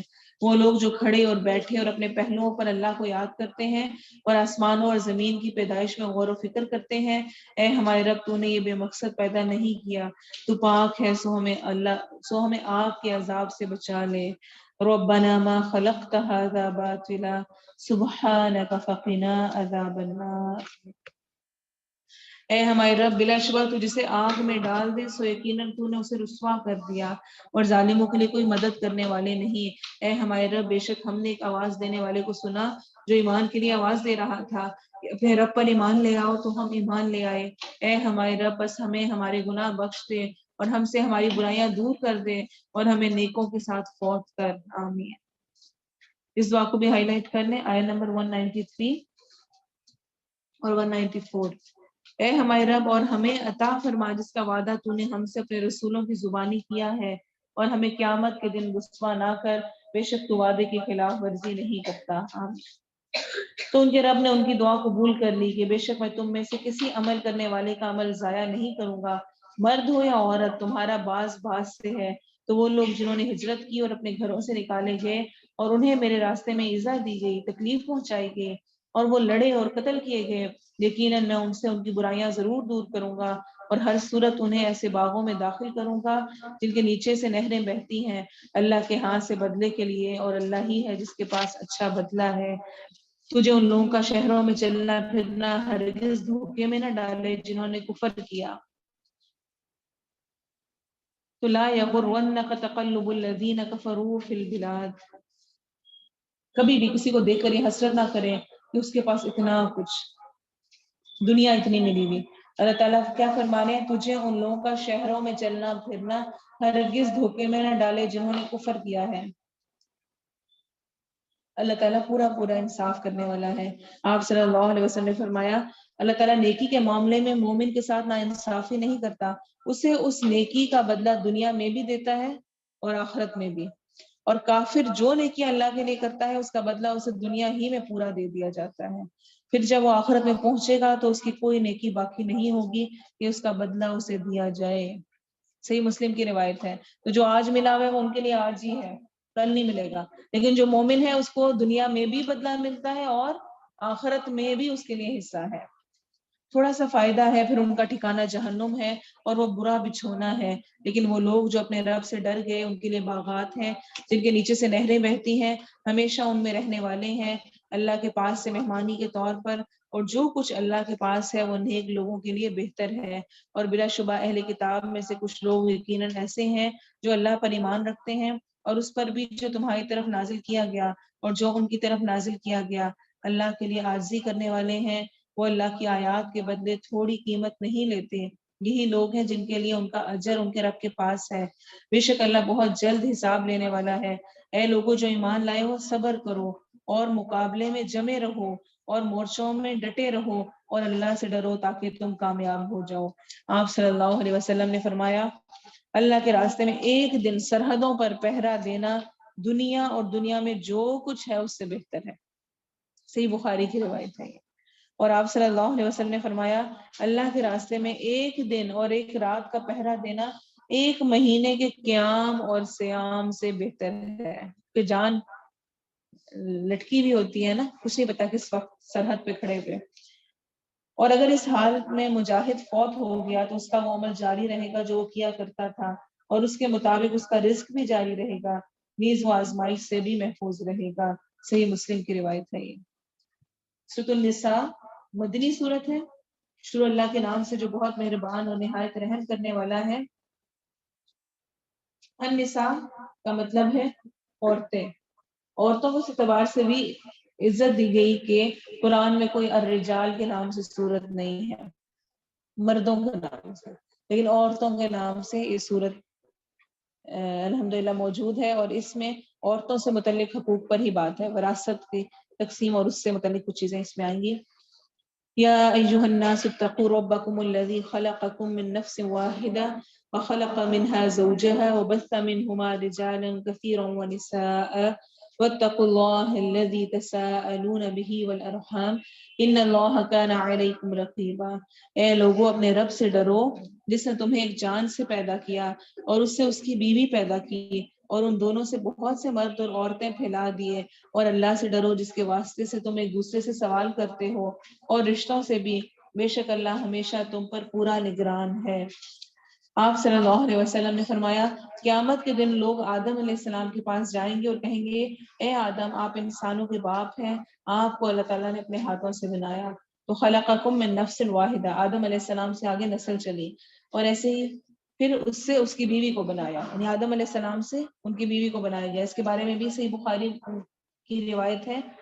آپ صلی اللہ علیہ وسلم نے فرمایا، عورت کو پسلی سے پیدا کیا گیا ہے، اور پسلی میں سب سے ٹیڑھا حصہ اوپر کا ہوتا ہے، سو اگر تم اسے سیدھا کرنا چاہو گے تو توڑ بیٹھو گے، اور اگر اسے فائدہ اٹھانا چاہو تو اس طرح فائدہ اٹھاؤ گے کہ اس میں برابر ٹیڑھا پن ہوگا۔ اور یتیموں کو ان کے مال دو۔ اچھا، اور واتقوا اللہ الذی تساءلون بہ والارحام، اور ڈرو اللہ سے جس کا نام لے کر تم ارحام، تم ان رشتوں کو تم ایک دوسرے سے سوال کرتے ہو۔ اس کے بارے میں بھی رشتہ داری کے کا خاص طور پہ یہاں پہ ذکر کیا گیا ہے، اور جس طرح پہلے میں نے کہا تھا کہ قطع رحمی سختی سے منع ہے۔ کیا کہا گیا ہے؟ لا يدخل الجنت قاطع یا قاطع الرحم، جنت میں داخل نہیں ہوگا قطع رحمی کرنے والا۔ اور آپ صلی اللہ علیہ وسلم نے فرمایا، جو شخص چاہے کہ اس کے رزق میں فراغی ہو اور اس کے نشانے قدم دیر تک رکھے جائیں، وہ اپنے رشتہ داری کو ملائے۔ وَآتُوا الْيَتَامَ أَمْوَالَهُمْ، اور یتیموں کو ان کے مال دے دو، اور گندی چیز کو اچھی چیز کے عوض بدل کر نہ لو، اور نہ ان کے اموال اپنے مالوں سے ملا کر کھاؤ، یقیناً یہ ہمیشہ سے بہت بڑا گناہ ہے۔ اور اگر تم ڈرو کہ یتیموں کے حق میں انصاف نہیں کر سکو گے تو اور عورتوں میں سے جو تمہیں پسند ہو ان سے نکاح کر لو۔ کیسے انصاف نہیں کر سکو گے؟ اس آیت کی شان نزول یہ ہے، عروہ بن زبیر رضی اللہ عنہ کے ایک سوال کے جواب میں ام المومنین عائشہ رضی اللہ عنہما نے فرمایا، بعض یتیم لڑکیاں کچھ لوگوں کی پرورش میں ہوتی، وہ ان لڑکیوں کے مال اور جمال کی وجہ سے ان سے نکاح کر لیتے، لیکن انہیں اپنے گھر کی لڑکیاں سمجھ کر پرائے گھر کی لڑکیوں جیسا نہ تو مہر دیتے اور نہ ان کے حقوق ادا کرتے۔ تو اللہ تعالیٰ نے اس آیت میں انہیں ایسا کرنے سے منع فرمایا ہے کہ اگر تم یتیم لڑکیوں سے ان کے مہر اور نفقات میں انصاف نہیں کر سکتے تو ان کے علاوہ دوسری عورتوں سے جو تمہیں پسند ہو نکاح کر لو۔ صحیح بخاری کی روایت ہے، یعنی انصاف کرنا ضروری ہے۔ اور کیا کہا جا رہا ہے؟ ان سے نکاح کر لو، 2 سے اور 3 سے اور 4 سے۔ پھر اگر تم ڈرو کہ عدل نہیں کرو گے تو ایک بیوی سے یا جن کے مالک تمہارے دائیں ہاتھ ہوں یعنی لونڈیاں، یہ زیادہ قریب ہے کہ تم انصاف سے نہ ہٹو۔ تو یہ آیت اس بات کی دلالت ہے کہ مرد کو 4 شادیاں کرنے کی اجازت دی گئی ہے، لیکن ساتھ انصاف پر قائم رہنا ضروری ہے۔ اور اس کے بارے میں سخت روایت بھی موجود ہے کہ اگر انصاف نہیں کر سکے گا تو وہ آدھے دھڑ کے ساتھ آئے گا، جس نے اپنی بیویاں ایک سے زیادہ کی اور ان کے ساتھ انصاف نہ کیا۔ اور عورتوں کو ان کے مہر خوش دلی سے دو، پھر اگر وہ اس میں سے کوئی چیز تمہارے لیے چھوڑنے پر دل سے خوش ہو جائے تو اسے کھا لو، اس حال میں کہ مزیدار خوشگوار ہے۔ اور بے سمجھوں کو اپنے مال نہ دو جو اللہ نے تمہارے قائم رہنے کا ذریعہ بنائے ہیں، اور انہیں ان میں سے کھانے کے لیے دو اور انہیں پہننے کے لیے دو اور ان سے اچھی بات کہو۔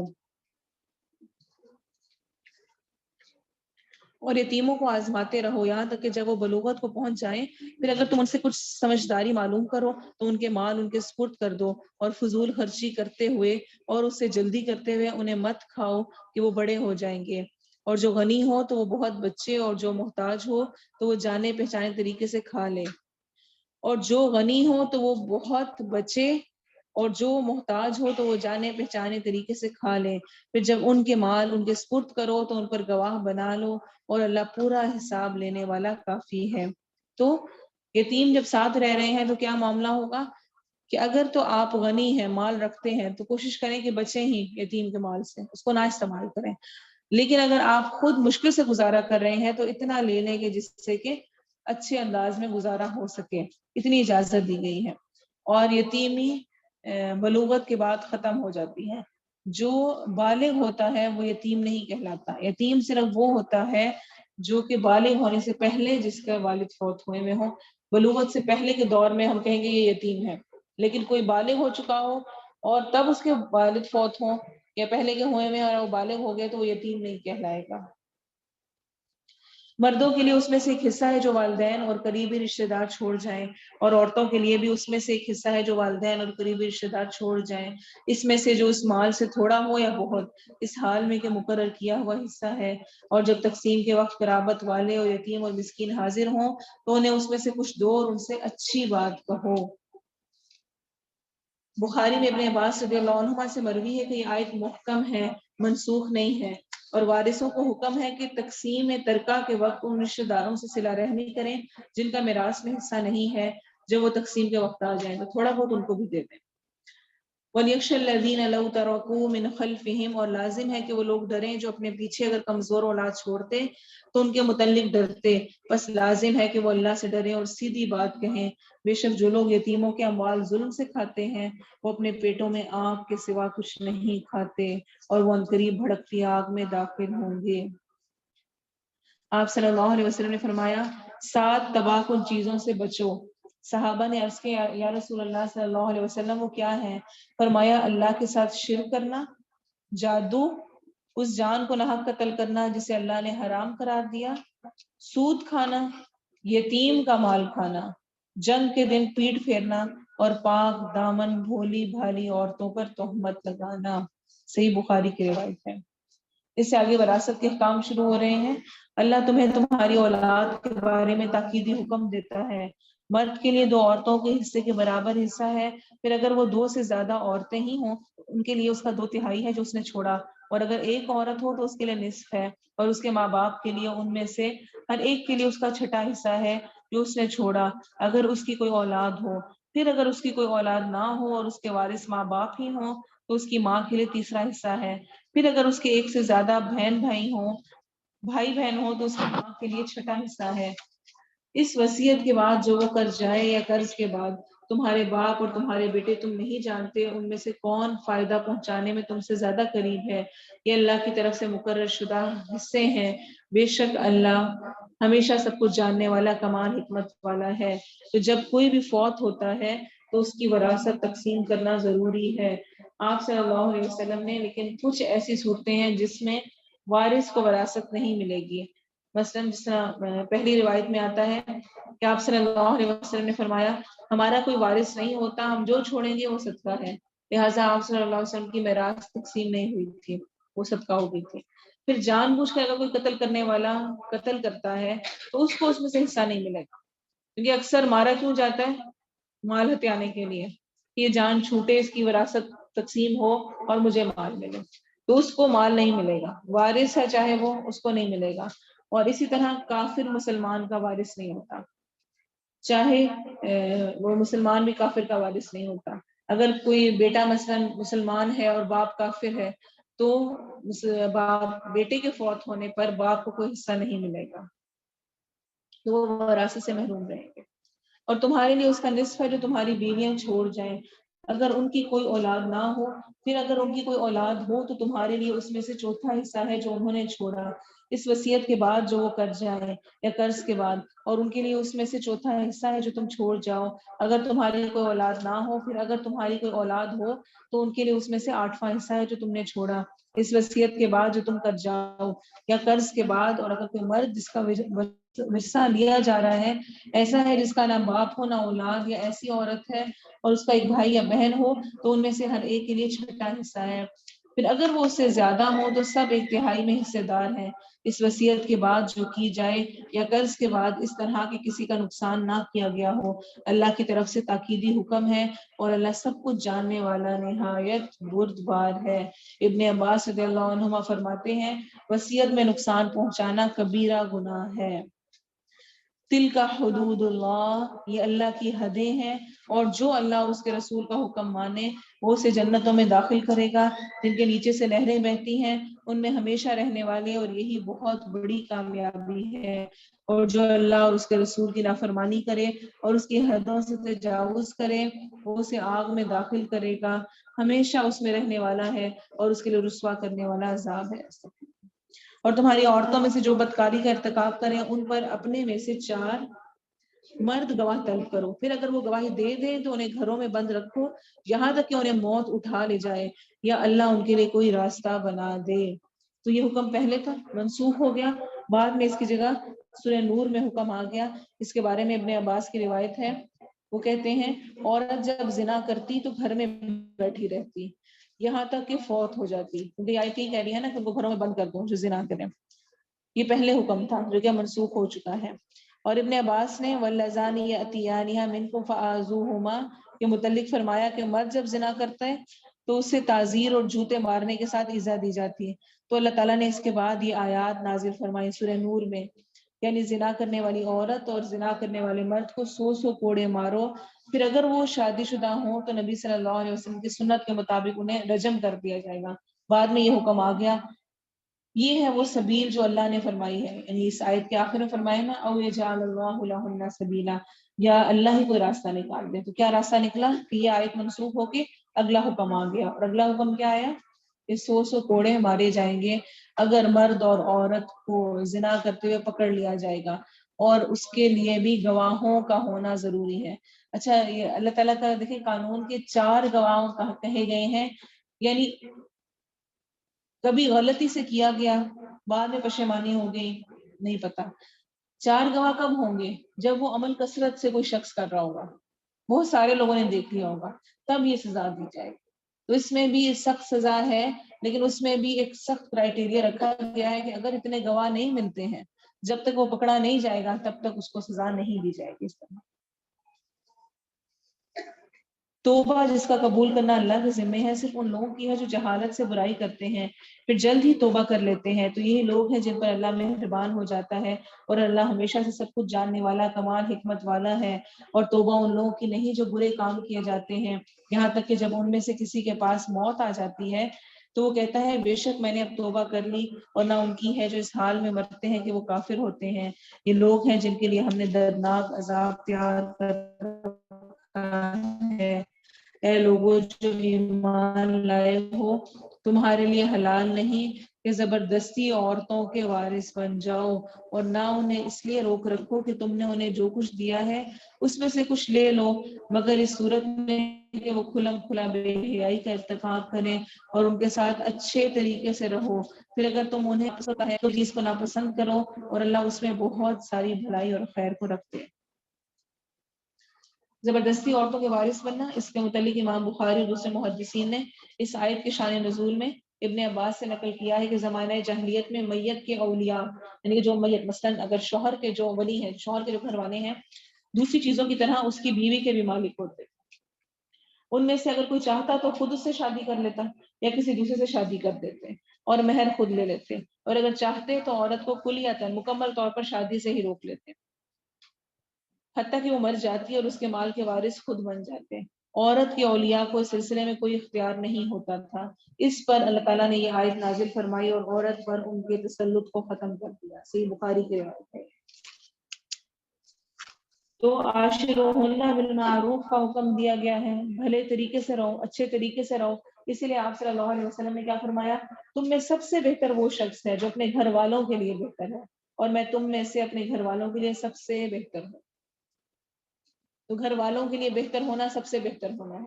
باہر سب کے ساتھ اسمائل سے، اچھی طرح سے، آرام سے، سکون سے بات کی، گھر میں داخل ہوتے ساتھ ہی چیخنا چلانا، شور شرابہ، لڑائی جھگڑا۔ تم میں سب سے بہتر وہ نہیں ہے جو کہ باہر والوں کے ساتھ اچھا ہے۔ باہر والوں کے ساتھ تو شرما شرمی ہم سارے اچھے ہیں، سارے مسکرا کے مل لیں گے، اچھی طرح مل لیں گے، بات چیت کر لیں گے بڑے اچھے اخلاق سے۔ اصل اخلاق یا اصل اچھا وہ ہے جو کہ اپنے گھر والوں کے لیے اچھا ہے۔ اور اگر تم کسی بیوی کی جگہ اور بیوی بدل کر لانے کا ارادہ کرو اور تم ان میں سے کسی کو ایک خزانہ دے چکے ہو تو اس میں سے کچھ بھی واپس نہ لو، کیا تم اسے بہتان لگا کر اور سری گناہ کر کے لوگے؟ اور تم اسے کیسے لوگے جبکہ تم ایک دوسرے سے صحبت کر چکے ہو اور وہ تم سے پختہ عہد لے چکی ہے؟ اس آیت کے بارے میں آتا ہے، آیت نمبر 20 کے بارے میں، ایک دفعہ عمر رضی اللہ عنہ مہر زیادہ رکھنے سے منع فرما رہے تھے کہ بہت زیادہ مہر نہیں رکھنا چاہیے، اور اس طرح بات کر رہے تھے۔ تو ایک عورت آئی اور اس نے کہا، اے عمر رضی اللہ عنہ، آپ کیسے وہ حق عورت سے لیتے ہیں جو کہ اللہ نے عورت کو دیا ہے؟ اور پھر اس نے یہ آیت پڑھی، وَآتَيْتُمْ إِحْدَاهُنَّ قِنْطَارًا، اور اگر تم نے عورت کو خزانہ بھی دے رکھا ہو تو اسے واپس نہ لو۔ تو اس کا مطلب ہے جتنا مرضی چاہے عورت کو دیا جا سکتا ہے۔ تو اس پر عمر نے رجوع کر لیا کہ ہاں واقعی حقیقت ہے۔ تو مہر کے معاملے میں کوئی ایک لمیٹڈ مقرر نہیں ہے کہ جو ہم نے رکھا ہوا کہ وہ 33 روپے ہوتی تھی اور کچھ اس طرح ہے، جو بھی بنائی ہوئی ہے، ایسا کچھ بھی نہیں ہے۔ مہر مرد کی جو بھی اس کے استطاعت ہے اس کے مطابق ہوگا، چاہے وہ لاکھوں کروڑوں میں ہو، کوئی حرج کی بات نہیں ہے، اس میں کسی قسم کا کوئی نقصان نہیں ہے اگر وہ مرد افورڈ کر سکتا ہے اور دے سکتا ہے۔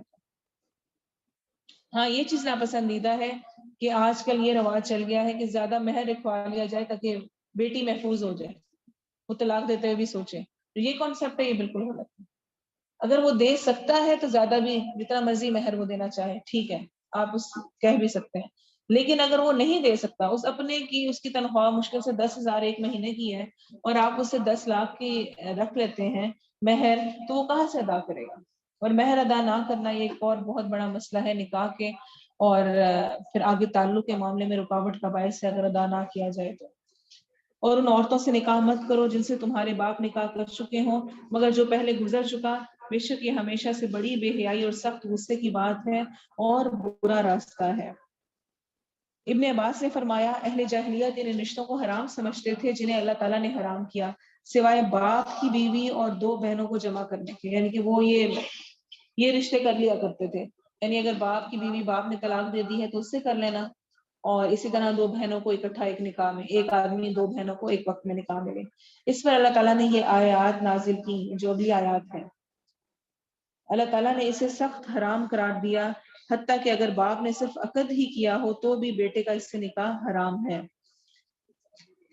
حرام کی گئی تم پر تمہاری مائیں اور تمہاری بیٹیاں اور تمہاری بہنیں اور تمہاری پھوپھیاں اور تمہاری خالائیں اور بھتیجیاں اور بھانجیاں اور تمہاری وہ مائیں جنہوں نے تمہیں دودھ پلایا ہو اور تمہاری دودھ شریک بہنیں اور تمہاری بیویوں کی مائیں اور تمہاری پالی ہوئی لڑکیاں جو تمہاری گود میں تمہاری ان عورتوں سے ہیں جن سے تم صحبت کر چکے ہو، پھر اگر تم نے ان سے صحبت نہ کی ہو تو تم پر کوئی گناہ نہیں، اور تمہارے ان بیٹوں کی بیویاں جو تمہاری پشتوں سے ہیں، اور یہ کہ تم 2 بہنوں کو جمع کرو مگر جو گزر چکا، بے شک اللہ ہمیشہ سے بے حد بخشنے والا نہایت مہربان ہے۔ تلاوت سن لیتے ہیں۔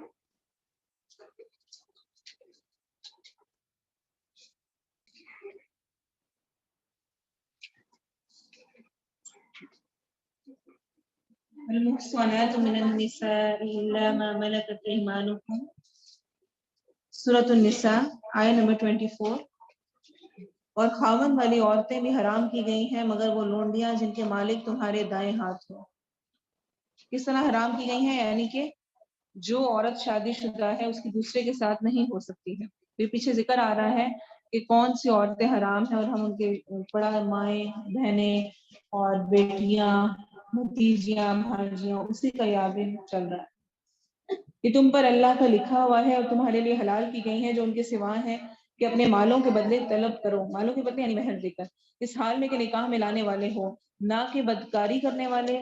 پھر وہ جن سے تم ان عورتوں میں سے فائدہ اٹھاؤ بس انہیں ان کے مہر دو جو مقرر شدہ ہوں، اور تم پر اس میں کوئی گناہ نہیں جس پر تم مقرر کر لینے کے بعد آپس میں راضی ہو جاؤ. بے شک اللہ ہمیشہ سے سب کچھ جاننے والا کمال حکمت والا ہے. بے شک اور تم میں سے جو مالی لحاظ سے طاقت نہ رکھے کہ آزاد مومن عورتوں سے نکاح کرے تو ان میں سے جن کے مالک تمہارے دائیں ہاتھ ہوں تمہاری مومن لونڈیوں سے نکاح کر لے، اور اللہ تمہارے ایمان کو زیادہ جاننے والا ہے. تمہارا باز سے ہے تو ان سے ان کے مالکوں کی اجازت سے نکاح کر لو اور انہیں ان کے مہر اچھے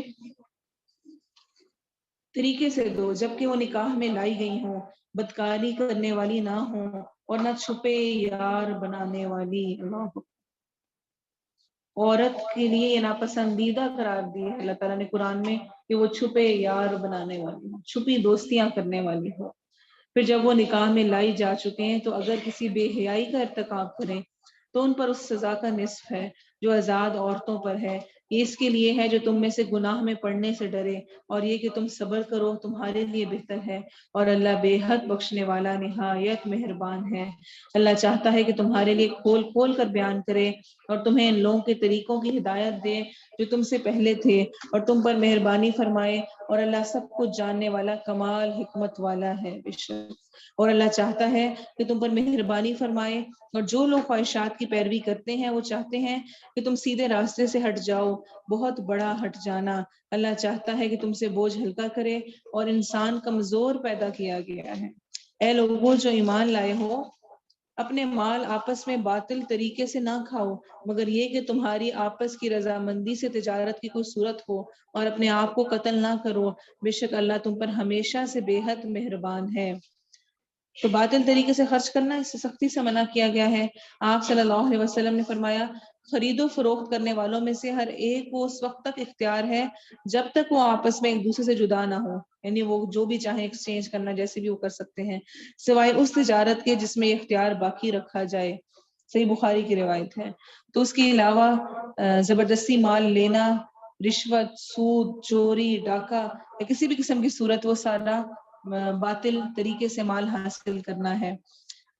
اور وَلَا تَقْتُلُوا أَنفُسَكُمْ، اپنے نفسوں کو قتل نہ کرو. اس کے بارے میں صحیح مسلم میں حدیث ہے. یہ آپ صلی اللہ علیہ وسلم نے فرمایا جس شخص نے چھری کے ساتھ اپنے آپ کو قتل کیا تو جہنم میں چھری اس کے ہاتھ میں ہوگی، یعنی بار بار وہ اپنے آپ کو پھر وہاں بھی قتل کرتا رہے گا، اور وہ اس کے ساتھ اپنے پیٹ کو پھاڑے گا، ہمیشہ ہمیشہ کے لیے اسی میں رہے گا. اور جس نے اپنے آپ کو زہر سے قتل کیا تو جہنم میں اس کا زہر اس کے ہاتھ میں ہوگا، جسے وہ گھونٹ گھونٹ کر کے پیے گا، ہمیشہ ہمیشہ کے لیے اسی میں رہے گا. اور جس نے پہاڑ سے گرا کر اپنے آپ کو قتل کیا، اور جس نے پہاڑ سے گرا کر اپنے آپ کو قتل کیا تو وہ جہنم کی آگ میں گرتا رہے گا ہمیشہ ہمیشہ. اتنی مرضی تنگ لگ رہی ہو، بڑی مشکل لگ رہی ہو، خودکشی کے جتنے مرضی ارادے بن رہے ہوں، مرنے کے بعد کیا نجات مل جائے گی؟ مرنے کے بعد تو اور لمبی آزمائشیں کھڑی ہیں، اور خودکشی میں اس کا کیا حال ہوگا، چاہے اس نے جتنے مرضی اچھے اعمال کیے ہوئے ہوں پہلے. تو کسی طور پر بھی خودکشی کی طرف مائل نہیں ہونا چاہیے. اور جو زیادتی اور ظلم سے ایسا کرے گا تو عنقریب ہم سے سخت ہولناک آگ میں جھونکیں گے. اور یہ اللہ پر ہمیشہ سے بہت آسان ہے. آپ صلی اللہ علیہ وسلم کا یہ معمول تھا کہ قرآن پڑھتے ہوئے جب وہ جنت کی آیات سنتے تو جنت کی دعا مانگتے، جہنم سے متعلق سنتے تو پھر جہنم سے پناہ مانگتے، سخت عذاب کی آیات تو استغفار کرتے، اور جب اللہ کے فضل کی بات ہوتی تو اللہ سے اللہ کا فضل مانگتے. تو ہمیں بھی ایسے ہی کرنا چاہیے. جس وقت آیات سن رہے ہوں جب جنت کی بات آئے تو اللہ سے جنت مانگے، جب دوزخ کی بات آئے تو اللہ سے اس سے پناہ مانگے، جب اللہ کی عافیت اور فضل کا ذکر آئے تو اللہ سے اس کا فضل مانگے، اور جب سختی اور عذاب کا ذکر ہو تو اس وقت اس سے پناہ چاہیں۔ اگر تم ان بڑے گناہوں سے بچو گے جن سے تمہیں منع کیا جاتا ہے تو ہم تم سے تمہاری چھوٹی برائیاں دور کر دیں گے اور تمہیں باعزت داخلے کی جگہ میں داخل کریں گے، اور اس چیز کی تمنا نہ کرو جس میں اللہ نے تم میں سے بعض کو بعض پر فضیلت دی ہے۔ مردوں کے لیے اس میں سے ایک حصہ ہے جو انہوں نے محنت سے کمایا، اور عورتوں کے لیے اس میں ایک حصہ ہے جو انہوں نے محنت سے کمایا، اور اللہ سے اس کے فضل میں سے حصہ مانگو، بے شک اللہ ہمیشہ سے ہر چیز کو خوب جاننے والا ہے۔ تو جو مرد کو جس طرح فضیلت دی گئی ہے ویسی عورت کی نہیں، جو عورت کو دی گئی ہے وہ مرد کے لیے نہیں ہے۔ تو اس میں اس چیز کا خیال ہونا چاہیے اور اس پر کبھی افسوس نہیں کرنا چاہیے کہ کیوں مجھے عورت بنایا گیا، میرے پاس اتنی ساری اتھارٹیز نہیں ہیں، میرے پاس وہ نہیں۔ جو عورت کو فضیلت ہے وہ مرد کو حاصل نہیں، اور جو مرد کو قوام بنایا گیا ہے وہ عورت نہیں ہے۔ تو ہر کسی کو اس کے مطابق مختلف درجہ دیا گیا ہے، اس کو اس پر ہی شکر گزار رہنا چاہیے۔ اور ہم نے اس ترکے میں جو والدین اور زیادہ قرابت والے چھوڑ جائیں ہر ایک کے وارث مقرر کر دیے ہیں، اور جن لوگوں کو تمہارے عہد و پیمان نے باندھ رکھا ہے انہیں ان کا حصہ دو، بے شک اللہ ہمیشہ سے ہر چیز پر حاضر ہے۔ مرد عورتوں پر نگران ہے، مرد عورتوں پر نگران ہے، یاد رکھیں۔ یہ ہمارا آج کل کی جو تحریکیں چل پڑی ہیں اور جو کچھ کہا جاتا ہے کہ عورت آزاد اور یہ اور وہ اور سارا کچھ، ایسا نہیں ہے۔ دین نے ہمیں الرجال قوامون کی تھیری دی ہے کہ مرد قوام ہے، اس کی اتھارٹی ہوگی، اور کس حساب سے کہ دیکھیں اگر ایک ہی جگہ پر دو لوگ فیصلہ کرنے والے ہوں، دو امیر ہوں، تو کیا نظام چل سکتا ہے؟ ایک کوئی اور حکم دے گا، ایک کوئی اور حکم دے گا۔ تو ایک گھر کو چلانے کے لیے بھی عورت کا مشورہ ضرور ہوگا ساتھ شامل، لیکن آخری فیصلہ مرد کا رکھا گیا ہے۔ اور کیا کبھی آپ کو اس کا ریزن سمجھ آئے؟ کبھی آپ نے اپنے گھر کے معاملات کرتے ہوئے سوچا ہو، دیکھا اور آپ کو لگا ہو کہ اچھا ہاں واقعی اچھی بات ہے کہ انہوں نے جو فیصلہ کیا میں نے تو ایسے کر لینا تھا؟ کبھی فیل ہوا؟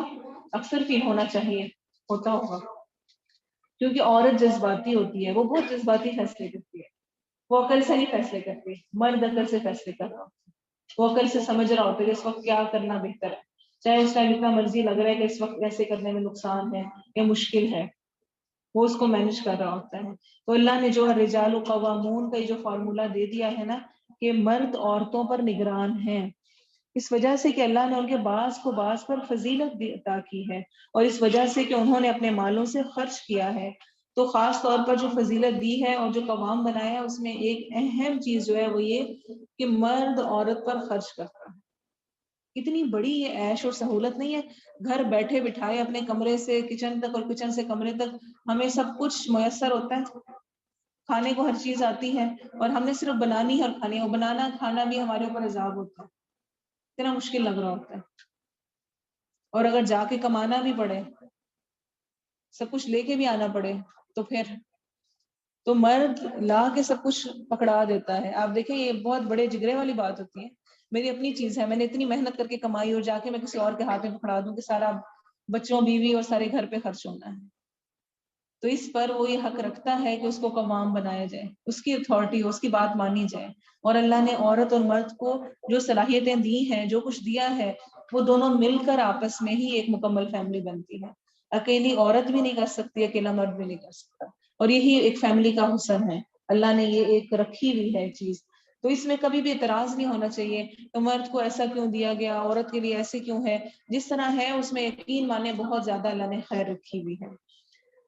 بس نیک عورتیں فرما بردار ہیں، غیر حاضری میں حفاظت کرنے والی ہیں، اس لیے کہ اللہ نے انہیں محفوظ رکھا، اور وہ عورتیں جن کی نافرمانی سے تم ڈرتے ہو سو انہیں نصیحت کرو اور بستروں میں ان سے الگ ہو جاؤ اور انہیں مارو، پھر اگر وہ تمہاری فرما برداری کریں تو ان پر زیادتی کا کوئی راستہ تلاش نہ کرو، بے شک اللہ ہمیشہ سے بہت بلند بہت بڑا ہے۔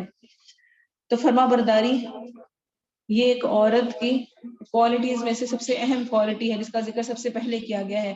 بس صالحات قانتات فرما بردار ہوتی ہیں۔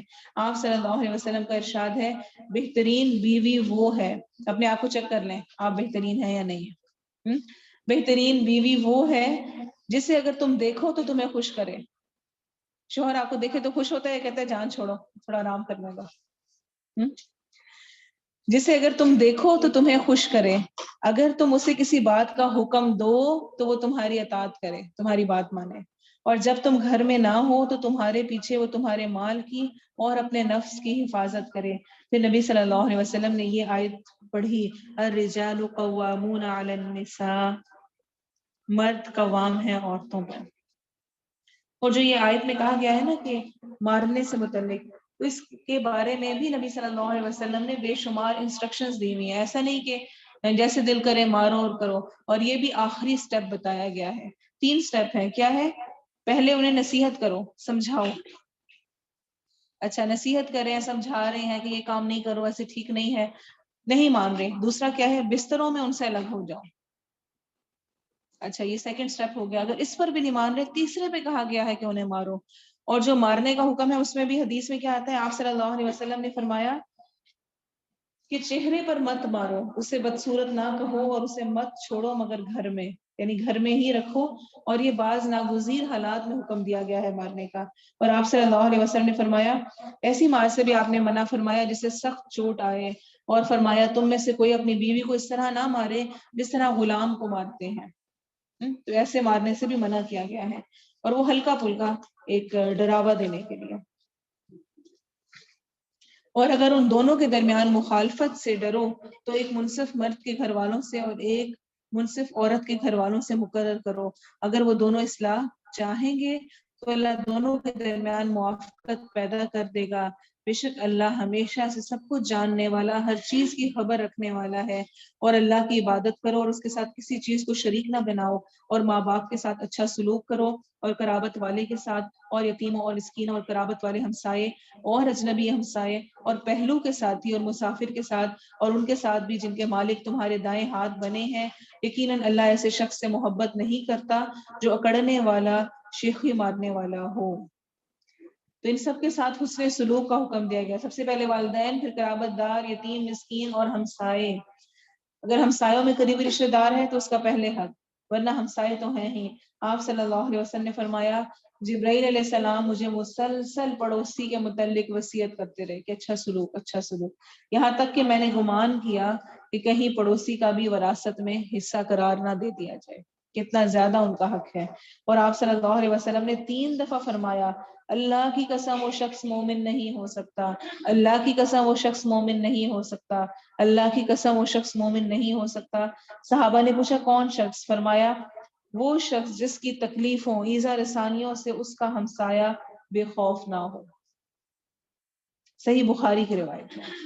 اچھا ہمسائیگی میں کوئی بہت دور دیواریں پار کرنے کی بھی ضرورت نہیں ہے، ہمسائیگی ساتھ رہتے ہوئے دیورانی جٹھانی بھی ہے، ساتھ ساتھ کمرے کے قریب قریب بھی ہیں، اور ساتھ رہتے ہوئے اوپر نیچے کے جو رہنے والے ہیں وہ بھی ہیں، اور یہاں تک کہ پہلو کے ساتھی کا بھی ذکر کیا گیا ہے یہاں پر، یہ دیکھیں بس صاحب بالجنبی، پہلو کا ساتھی، یعنی آپ کہیں پر بھی جا رہے ہیں، آپ کے ساتھ جو بیٹھا ہوا ہے وہ آپ حق رکھتا ہے کہ اس کے ساتھ اچھا سلوک کیا جائے۔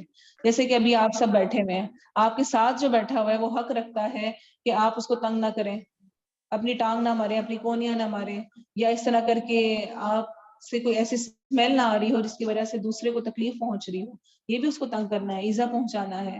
یا پھر آپ اس طرح کر کے اپنے صفحے نہ پلٹ رہے ہوں یا لکھ نہ رہے ہوں کہ اس سے دوسرے کو اپنی کنسنٹریشن میں رہنے میں مشکل ہو، تو کسی طرح کی بھی نہیں، اچھا اخلاق، اچھی طرح سے اچھا سلوک کرنا ہے۔ وہ لوگ جو بخل کرتے ہیں اور لوگوں کو بخل کا حکم دیتے ہیں اور اسے چھپاتے ہیں جو اللہ نے انہیں اپنے فضل سے دیا ہے، اور ہم نے کافروں کے لیے رسوا کرنے والا عذاب تیار کر رکھا ہے۔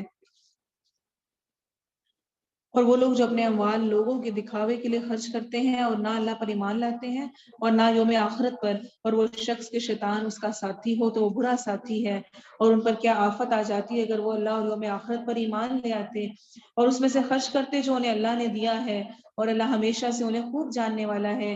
بے شک اللہ ایک ذرے کے برابر ظلم نہیں کرتا، اور اگر ایک نیکی ہوگی تو اسے دگنا کر دے گا، اور اپنے پاس سے بہت بڑا اجر عطا کرے گا۔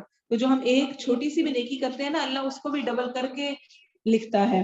پھر کیا حال ہوگا جب ہم ہر امت سے ایک گواہ لائیں گے اور تجھے ان لوگوں پر گواہ لائیں گے، یعنی تجھے ان لوگوں پر گواہ کر دیں گے۔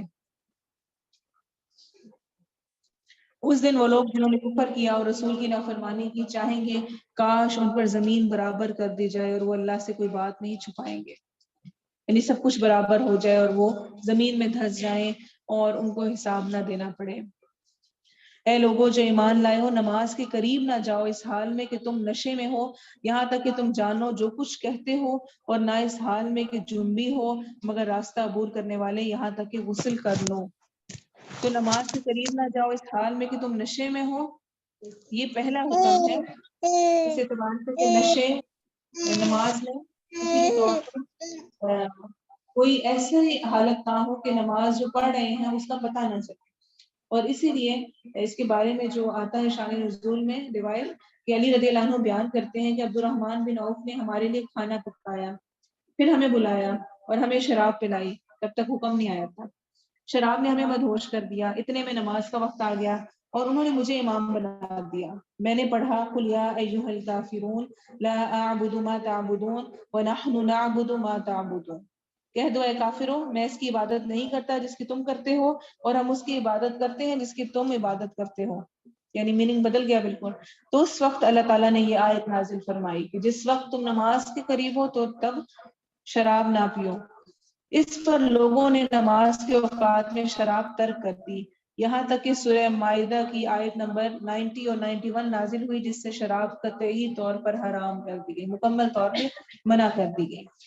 اور اگر تم بیمار ہو یا سفر پر ہو یا تم میں سے کوئی قضائی حاجت سے آیا ہو یا تم نے عورتوں سے مباشرت کی ہو، پھر کوئی پانی نہ پاؤ تو پاک مٹی کا قصد کرو، بس اپنے چہروں اور اپنے ہاتھوں پر ملو، بے شک اللہ ہمیشہ سے بہت معاف کرنے والا بے حد بخشنے والا ہے۔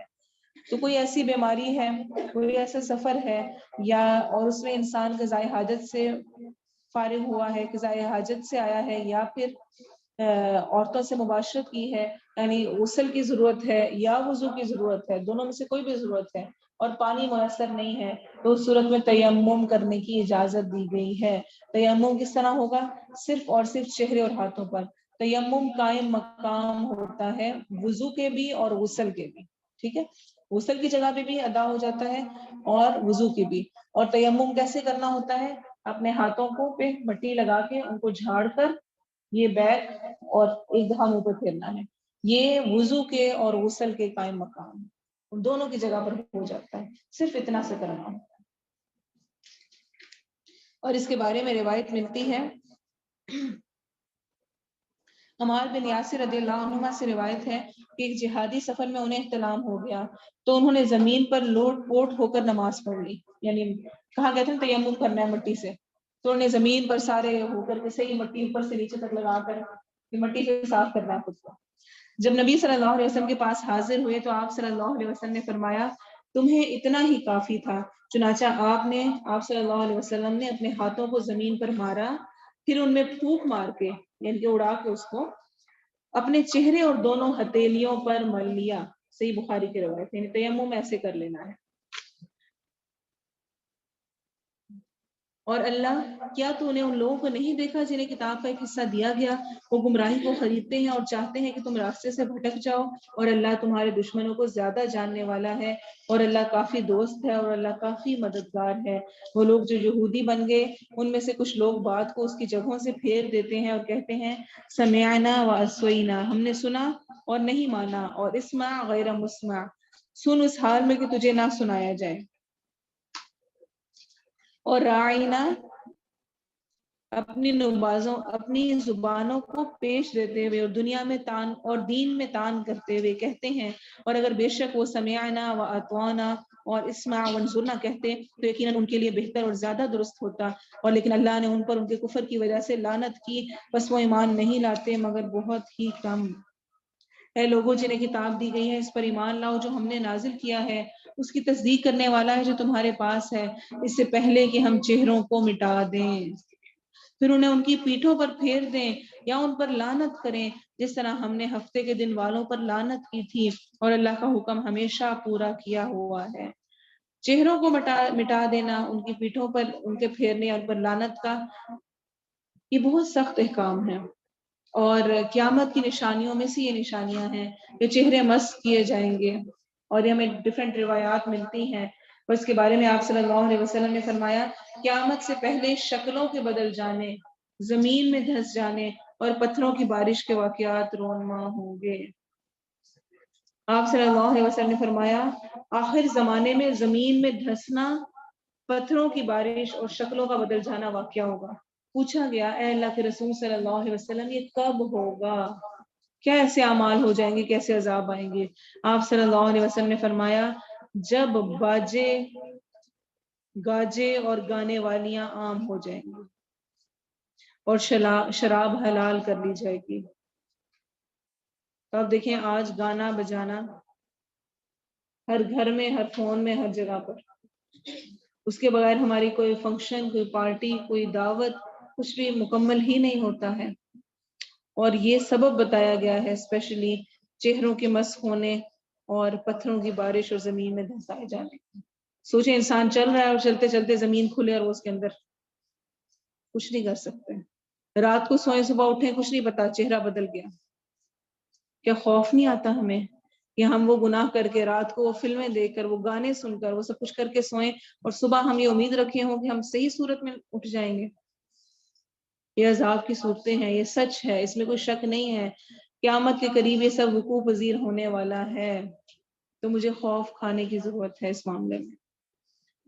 بے شک اللہ اس بات کو نہیں بخشے گا کہ اس کا شریک بنایا جائے، اور وہ بخش دے گا جو اس کے علاوہ ہے جسے چاہے گا، اور جو اللہ کا شریک بنائے تو یقیناً اس نے بہت بڑا گناہ گھڑا۔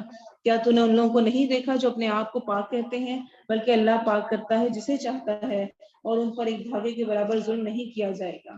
تو اپنے آپ کو کبھی بھی پاک نہیں سمجھنا چاہیے، میں تو بہت اچھی، میں تو ایسی۔ اکثر لوگ اگر کوئی نیکی کرنا شروع کر ہی دیتے ہیں نا تو شیطان ان کو یہی گھمنڈ پہ رکھتا ہے کہ میں تو بڑی اچھی ہوں اور وہ نہیں اچھی، میں تو قرآن پڑھنے جاتی ہوں، میں تو سیکھ بھی رہی ہوں، یہ بھی کر رہی ہوں، فلاں تو اتنا سا بھی نہیں کرتی، اس کو تو یہ بھی نہیں آتا ہے، اتنا سا بھی نہیں پتا ہے۔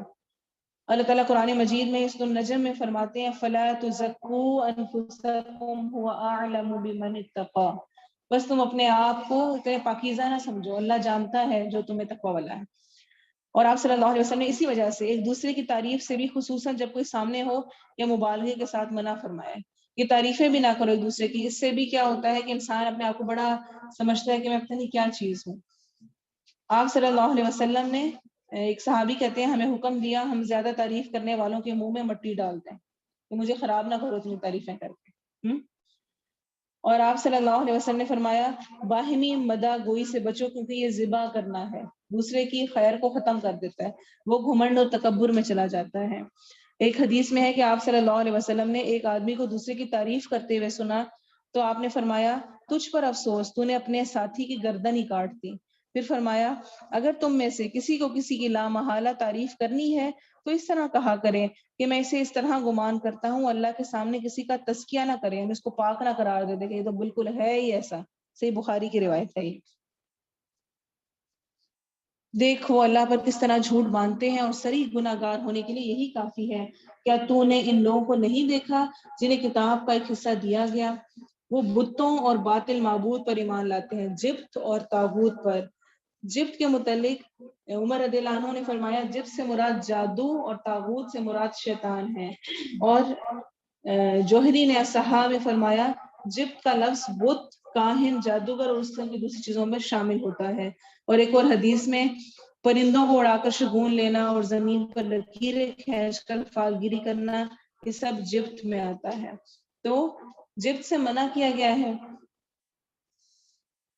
کیا تو نے ان لوگوں کو نہیں دیکھا جنہیں کتاب کا ایک حصہ دیا گیا، وہ جبت اور باطل معبود پر ایمان رکھتے ہیں۔ طاغوت سے مراد شیطان ہے، اور ہر شخص جو گناہ کی دعوت دے وہ بھی طاغوت ہے۔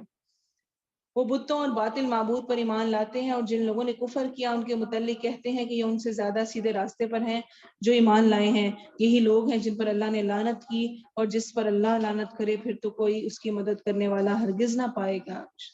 یا ان کے پاس سلطنت کا کچھ حصہ ہے تو اس وقت تو وہ لوگوں کو کھجور کی گٹلی کے نقطے کے برابر نہ دیں گے، یا وہ لوگوں سے اس پر حسد کرتے ہیں جو اللہ نے انہیں اپنے فضل سے دیا ہے۔ تو ہم نے تو آل ابراہیم کو کتاب اور حکمت عطا فرمائی، اور ہم نے انہیں بہت بڑی سلطنت عطا فرمائی۔ پھر ان میں سے کوئی وہ ہے جو اس پر ایمان لے آیا، اور کوئی وہ ہے جو اس سے منہ موڑ گیا، اور جلانے کے لیے جہنم ہی کافی ہے۔ بے شک جن لوگوں نے ہماری آیات کا انکار کیا ہم انہیں عنقریب ایک سخت آگ میں جھونکیں گے، جب بھی ان کی کھالیں گل سڑ جائیں گی تو ہم انہیں ان کے علاوہ اور کھالیں بدل دیں گے تاکہ وہ عذاب چکھیں۔ بے شک اللہ ہمیشہ سے سب پر غالب کمال حکمت والا ہے۔ اور جو لوگ ایمان لائے انہوں نے نیک اعمال کیے ہم انہیں عنقریب ایسے باغوں میں داخل کریں گے جن کے نیچے سے نہریں بہتی ہیں، ہمیشہ ان میں رہنے والے ہیں، ہمیشہ ان کے لیے ان میں نہایت پاک صاف بیویاں ہوں گی اور ہم انہیں بہت گھنے سائے میں داخل کریں گے۔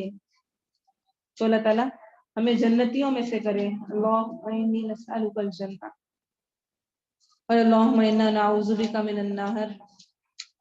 یہ جو آگ کے عذاب کے بارے میں آیا ہے نا کہ سخت آگ میں جھونکیں گے اور ان کی کھالیں گل سڑ جائیں گی اور ہم ان کی کھالوں کو پھر بدل دیں گے تاکہ وہ عذاب چکھیں۔ آپ جانتے ہیں کہ جہنم میں جہنمیوں کا سائز جو ان کا حجم ہے وہ بڑھا دیا جائے گا تاکہ وہ عذاب کی شدت ان پر اور زیادہ محسوس ہو۔ اس کے بارے میں بہت ساری روایات آتی ہیں جن میں سے ایک تو میں آپ کے سامنے بیان کروں گی۔ آپ صلی اللہ علیہ وسلم نے فرمایا کافر کے کان کی کومپل اور کندھے کے درمیان 70 سال کا فاصلہ ہوگا، اس حد تک بڑا کر دیا جائے گا حجم۔ اور آپ صلی اللہ علیہ وسلم نے فرمایا کافر کی داڑھ احد پہاڑ کے برابر ہوگی اور اس کی جلد کی موٹائی 3 دن کے فاصلے کے برابر کر دیا جائے۔ صحیح مسلم کی روایت ہے۔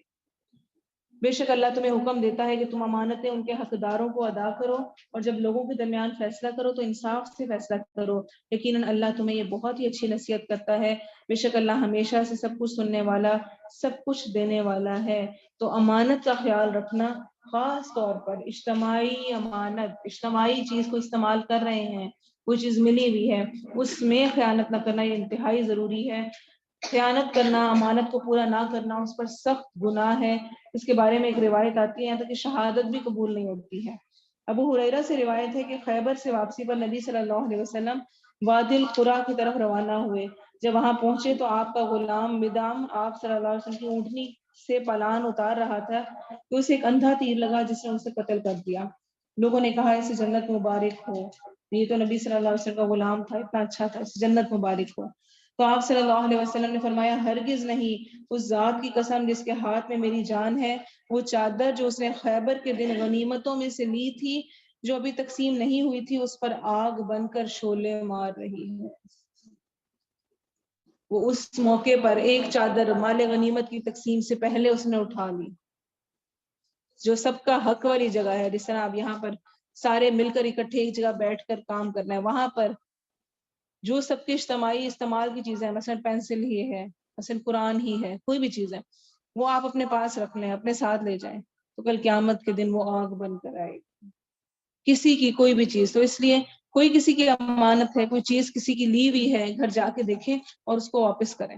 ہمسایوں سے کچھ آیا ہوا ہے، رشتے داروں سے کچھ آیا ہوا ہے، کہیں سے کچھ بھی ہے تو اس کو کوشش کریں کہ واپس لوٹا دیں، اس امانت کو پورا کر دیں، کوئی بڑی بڑی نہیں، چھوٹی بھی۔ آپ صلی اللہ علیہ وسلم نے فرمایا جو شخص لوگوں کے اموال لے اور ان کی ادائیگی کا ارادہ رکھتا ہو تو اللہ تعالیٰ اس کی طرف سے ادا کر دے گا۔ ارادہ رکھا اور پھر کوشش کی، پھر کبھی اگر کوئی مسٹیک ہوگی تو الگ ہے۔ اور جو شخص لوگوں کے اموال لے اور انہیں تلف کرنے کا ارادہ رکھتا ہو کہ دیکھوں گا واپس کروں نہ کروں، تو اللہ تعالیٰ اسے تلف کرے گا، اسے لے لے گا۔ صحیح بخاری کی روایت ہے۔ اے لوگوں جو ایمان لائے ہو، اللہ کا حکم مانو اور رسول کا حکم مانو اور ان کا بھی جو تم میں سے حکم دینے والے ہیں، پھر اگر تم کسی چیز میں جھگڑ پڑو تو اسے اللہ اور رسول کی طرف لوٹاؤ اگر تم اللہ اور یوم آخر پر ایمان رکھتے ہو، یہ بہتر ہے اور انجام کے لحاظ سے زیادہ اچھا ہے۔ کیا تو نے ان لوگوں کو نہیں دیکھا جو گمان کرتے ہیں کہ وہ اس پر ایمان لے آئے ہیں جو تیری طرف نازل کیا گیا اور جو تجھ سے پہلے نازل کیا گیا، چاہتے یہ ہیں کہ آپس کے فیصلے غیر اللہ کی طرف لے جائیں، حالانکہ انہیں حکم دیا گیا ہے کہ اس کا انکار کریں، اور شیطان چاہتا ہے کہ انہیں گمراہ کر دے، بہت دور گمراہ کرنا۔ اور جب ان سے کہا جائے کہ جو کچھ اللہ نے نازل کیا ہے اس کی طرف رسول کی طرف آؤ، تو منافقوں کو دیکھو گے کہ تجھ سے منہ موڑ لیتے ہیں، صاف منہ موڑنا۔ پھر کیسے گزرتی ہے اس وقت جب انہیں کوئی مصیبت اس کی وجہ سے پہنچتی ہے جو ان کے ہاتھوں نے آگے بھیجا، پھر تیرے پاس اللہ کی قسمیں کھاتے ہوئے آتے ہیں کہ ہم نے تو بھلائی اور آپس میں ملانے کے سوا کچھ نہیں چاہا تھا۔ یہ وہ لوگ ہیں کہ اللہ جانتا ہے جو کچھ ان کے دلوں میں ہے، سو تو ان سے دھیان ہٹا لے اور انہیں نصیحت کر اور ان سے ایسی بات کہہ جو ان کے دلوں میں بہت اثر کرنے والی ہو۔ اور ہم نے کوئی رسول نہیں بھیجا مگر اس لیے کہ اللہ کے حکم سے اس کی فرما برداری کی جائے۔ تو رسول کے آنے کا مقصد کیا ہے کہ ہم جو کچھ انہوں نے کر کے دکھایا اس کی پیروی کریں، اس کا اتباع کریں، ویسے ہی کرنے کی کوشش کریں۔ صرف اور صرف عقیدت محبت کا اظہار کافی نہیں ہے، تعریفیں کر لینا کافی نہیں ہے۔ نبی اس لیے آیا ہے، رسول اس لیے آتا ہے کہ اللہ کے حکم سے اس کی فرما برداری کی جائے، جو وہ سکھا کے سمجھا کے گیا ہے ویسے کیا جائے۔ اور اگر واقعی یہ لوگ جب انہوں نے اپنی جانوں پر ظلم کیا تھا تیرے پاس آتے، پھر اللہ سے بخشش مانگتے اور رسول ان کے لیے بخشش مانگتا، تو اللہ کو بہت توبہ قبول کرنے والا، نہایت مہربان پاتے۔ بس نہیں، تیرے رب کی قسم ہے وہ مومن نہیں ہوں گے یہاں تک کہ تجھے اس میں فیصلہ کرنے والا مان لیں۔ جو ان کے درمیان جھگڑا پڑ جائے پھر اپنے دلوں میں اس سے کوئی تنگی محسوس نہ کرے، جو تو فیصلہ کرے اور تسلیم کرنے پوری طرح تسلیم کرنا۔ عبداللہ بن زبیر رضی اللہ عنہ راوی ہیں کہ زبیر رضی اللہ عنہ اور ایک انصاری کے درمیان ہرہ کی نالیوں میں جھگڑا ہو گیا۔ زبیر رضی اللہ عنہ کی زمین اوپر کی جانب تھی جہاں سے پانی آتا تھا۔ نبی صلی اللہ علیہ وسلم نے زبیر سے انصاری کے حق میں رعایت کی سفارش کی اور فرمایا اپنے باغ کو پانی دے کر اپنے پڑوسی کے لیے چھوڑ دیا کرو۔ اس پر انصاری نے کہا یہ اس لیے کہ زبیر آپ کے پھوپھی زاد بھائی ہیں، اس لیے آپ یہ کر رہے ہیں۔ مطلب یہ تھا کہ آپ نے اس رشتے کی رعایت کی ہے۔ اس پر آپ صلی اللہ علیہ وسلم کو تکلیف محسوس ہوئی اور فرمایا زبیر اپنے باغ کو اتنا پانی دو کہ منڈیروں تک چڑھ جائے، پھر اس کے لیے چھوڑ دو، یعنی خوب سارا پانی دو، اس کے لیے رہنے دو کہ اس کو یہ انصاف نہیں لگ رہا۔ پہلے آپ نے انصاری کی سفارش کی تھی، اب جب اس نے آپ کو غصہ دلایا تو آپ نے سفارش کے بجائے فیصلہ کیا اور زبیر رضی اللہ عنہ کو ان کا پورا حق دلوایا۔ زبیر رضی اللہ عنہ فرماتے ہیں کہ میرا خیال ہے کہ یہ آیت فلا وربک لا یؤمنون حتی یحکموک فیما شجر بینہم اسی بارے میں نازل ہوئی ہے، صحیح مسلم کی روایت ہے۔ اور اگر ہم واقعی ان پر فرض کر دیتے کہ اپنے آپ کو قتل کرو یا اپنے گھروں سے نکل جاؤ تو وہ ایسا نہ کرتے، مگر ان میں سے تھوڑے، اور اگر وہ واقعی اس پر عمل کرتے جو انہیں نصیحت کی جاتی ہے تو یہ ان کے لیے بہتر اور زیادہ ثابت قدم رکھنے والا ہوتا، اور اس وقت ہم یقیناً انہیں اپنے پاس سے بہت بڑا اجر دیتے اور یقیناً ہم انہیں سیدھے راستے پر چلاتے۔ اور جو اللہ اور رسول کی فرما برداری کرے تو یہ ان لوگوں کے ساتھ ہوں گے جن پر اللہ نے انعام کیا، نبیوں اور صدیقوں اور شہداء اور صالحین میں سے، اور یہ لوگ اچھے ساتھی ہیں۔ یہی اللہ کی طرف سے خاص فضل ہے اور اللہ کافی ہے، سب کچھ جاننے والا ہے۔ تو جن پر انعام ہوا صراط والذین انعمت علیہم، جو ہم دعا کرتے ہیں تو کن پر انعام ہوا ہے ان کا ذکر ہے اس آیت میں، آیت نمبر 69 میں۔ اور حقیقتاً جس کو جس سے محبت ہوگی قیامت کے دن وہ اسی کے ساتھ اٹھایا جائے گا۔ آپ صلی اللہ علیہ وسلم نے فرمایا آدمی اس کے ساتھ ہوگا جس سے اسے محبت ہوگی، صحیح بخاری کی روایت ہے۔ عبداللہ بن مسعود فرماتے ہیں کہ ایک آدمی آپ صلی اللہ علیہ وسلم کے پاس آیا اور کہنے لگا آپ اس شخص کے متعلق کیا فرماتے ہیں جو کچھ لوگوں سے محبت کرتا ہے مگر ابھی تک اعمال میں ان سے نہیں مل سکا، ویسا ہے نہیں لیکن ان سے محبت رکھتا ہے، نبی سے، صحابہ سے۔ تو اس پر ہی آپ نے یہ فرمایا تھا انسان قیامت کے دن اس کے ساتھ ہوگا جس سے وہ محبت رکھتا ہے۔ پھر آٹومیٹیکلی جس سے محبت ہوتی ہے اس کی طرح اعمال کرنے کی کوشش بھی ہوتی ہے نا، لیکن انسان اعمال کرنے کی کوشش تو کرتا ہے، وہاں تک پہنچ نہیں پاتا، لیکن قیامت کے دن اللہ تعالیٰ ان کے ساتھ اٹھائیں گے۔ پھر انس رضی اللہ عنہ فرماتے ہیں مجھے رسول صلی اللہ علیہ وسلم سے محبت ہے، ابو بکر و عمر سے محبت ہے، لہٰذا مجھے امید ہے کہ ان کے ساتھ محبت کی وجہ سے اللہ تعالیٰ مجھے ان کے ساتھ ہی اٹھائیں گے، گو میں ان جیسے عمل نہیں کر سکا، کیے نہیں ہوئے ہیں لیکن ایسی محبت ہے کہ مجھے امید ہے کہ ان کے ساتھ اٹھایا جاؤں گا، صحیح بخاری کی یہ روایت ہے۔ یا ایھا الذین آمنوا خذوا حذرکم فانفروا ثبات او انفروا جمیعا، اے لوگوں جو ایمان لائے ہو اپنے بچاؤ کا سامان پکڑو، پھر دستوں کی صورت میں نکلو یا اکٹھے ہو کر نکلو، اور بے شک تم میں سے یقیناً کوئی ایسا بھی ہے جو ہر صورت دیر لگا دے گا، پھر اگر تمہیں کوئی مصیبت آ پہنچی تو کہے گا بے شک اللہ نے مجھ پر انعام فرمایا جبکہ میں ان کے ساتھ موجود نہ تھا، اور اگر واقعی تمہیں اللہ کی طرف سے کوئی فضل حاصل ہو گیا تو یقیناً وہ ضرور کہے گا جیسے تمہارے درمیان اور اس کے درمیان کوئی دوستی نہ تھی، اے کاش کہ میں ان کے ساتھ ہوتا تو بہت بڑی کامیابی حاصل کرتا۔ بس لازم ہے کہ اللہ کے راستے میں وہ لوگ لڑیں جو دنیا کی زندگی آخرت کے بدلے بیچتے ہیں، اور جو شخص اللہ کے راستے میں لڑے پھر قتل کر دیا جائے یا غالب آ جائے تو ہم جلد ہی اسے بہت بڑا اجر دیں گے۔ تو شہادت فی سبیل اللہ کوئی چھوٹا عمل نہیں ہے۔ اور تمہیں کیا ہے کہ تم اللہ کے راستے میں اور ان بے بس مردوں اور عورتوں اور بچوں کی خاطر نہیں لڑتے جو کہتے ہیں اے ہمارے رب ہمیں اس بستی سے نکال لے جس کے رہنے والے ظالم ہیں، اور ہمارے لیے اپنے پاس سے کوئی حمایتی بنا دے اور ہمارے لیے اپنے پاس سے کوئی مددگار بنا۔ وہ لوگ جو ایمان لائے وہ اللہ کے راستے میں لڑتے ہیں، اور وہ لوگ جنہوں نے کفر کیا وہ باطل معبود کے راستے میں لڑتے ہیں۔ بس تم شیطان کے دوستوں سے لڑو، بے شک شیطان کی چال ہمیشہ نہایت کمزور رہی ہے۔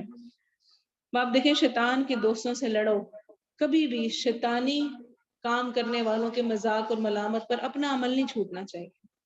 اس سے لڑنے سے مراد خاص طور پر روزمرہ زندگی میں یہ ہے کہ ان کی باتوں میں نہیں آؤ، وہ جو کچھ بھی کہہ رہے ہیں۔ انسان نے ایک دن دنیا سے جانا ہے، اور اس وقت انسان کو یہ احساس ہوگا کہ کاش میں نے اچھی کمپنی رکھی ہوتی تاکہ میں اچھے اعمال کے ساتھ لوٹتا۔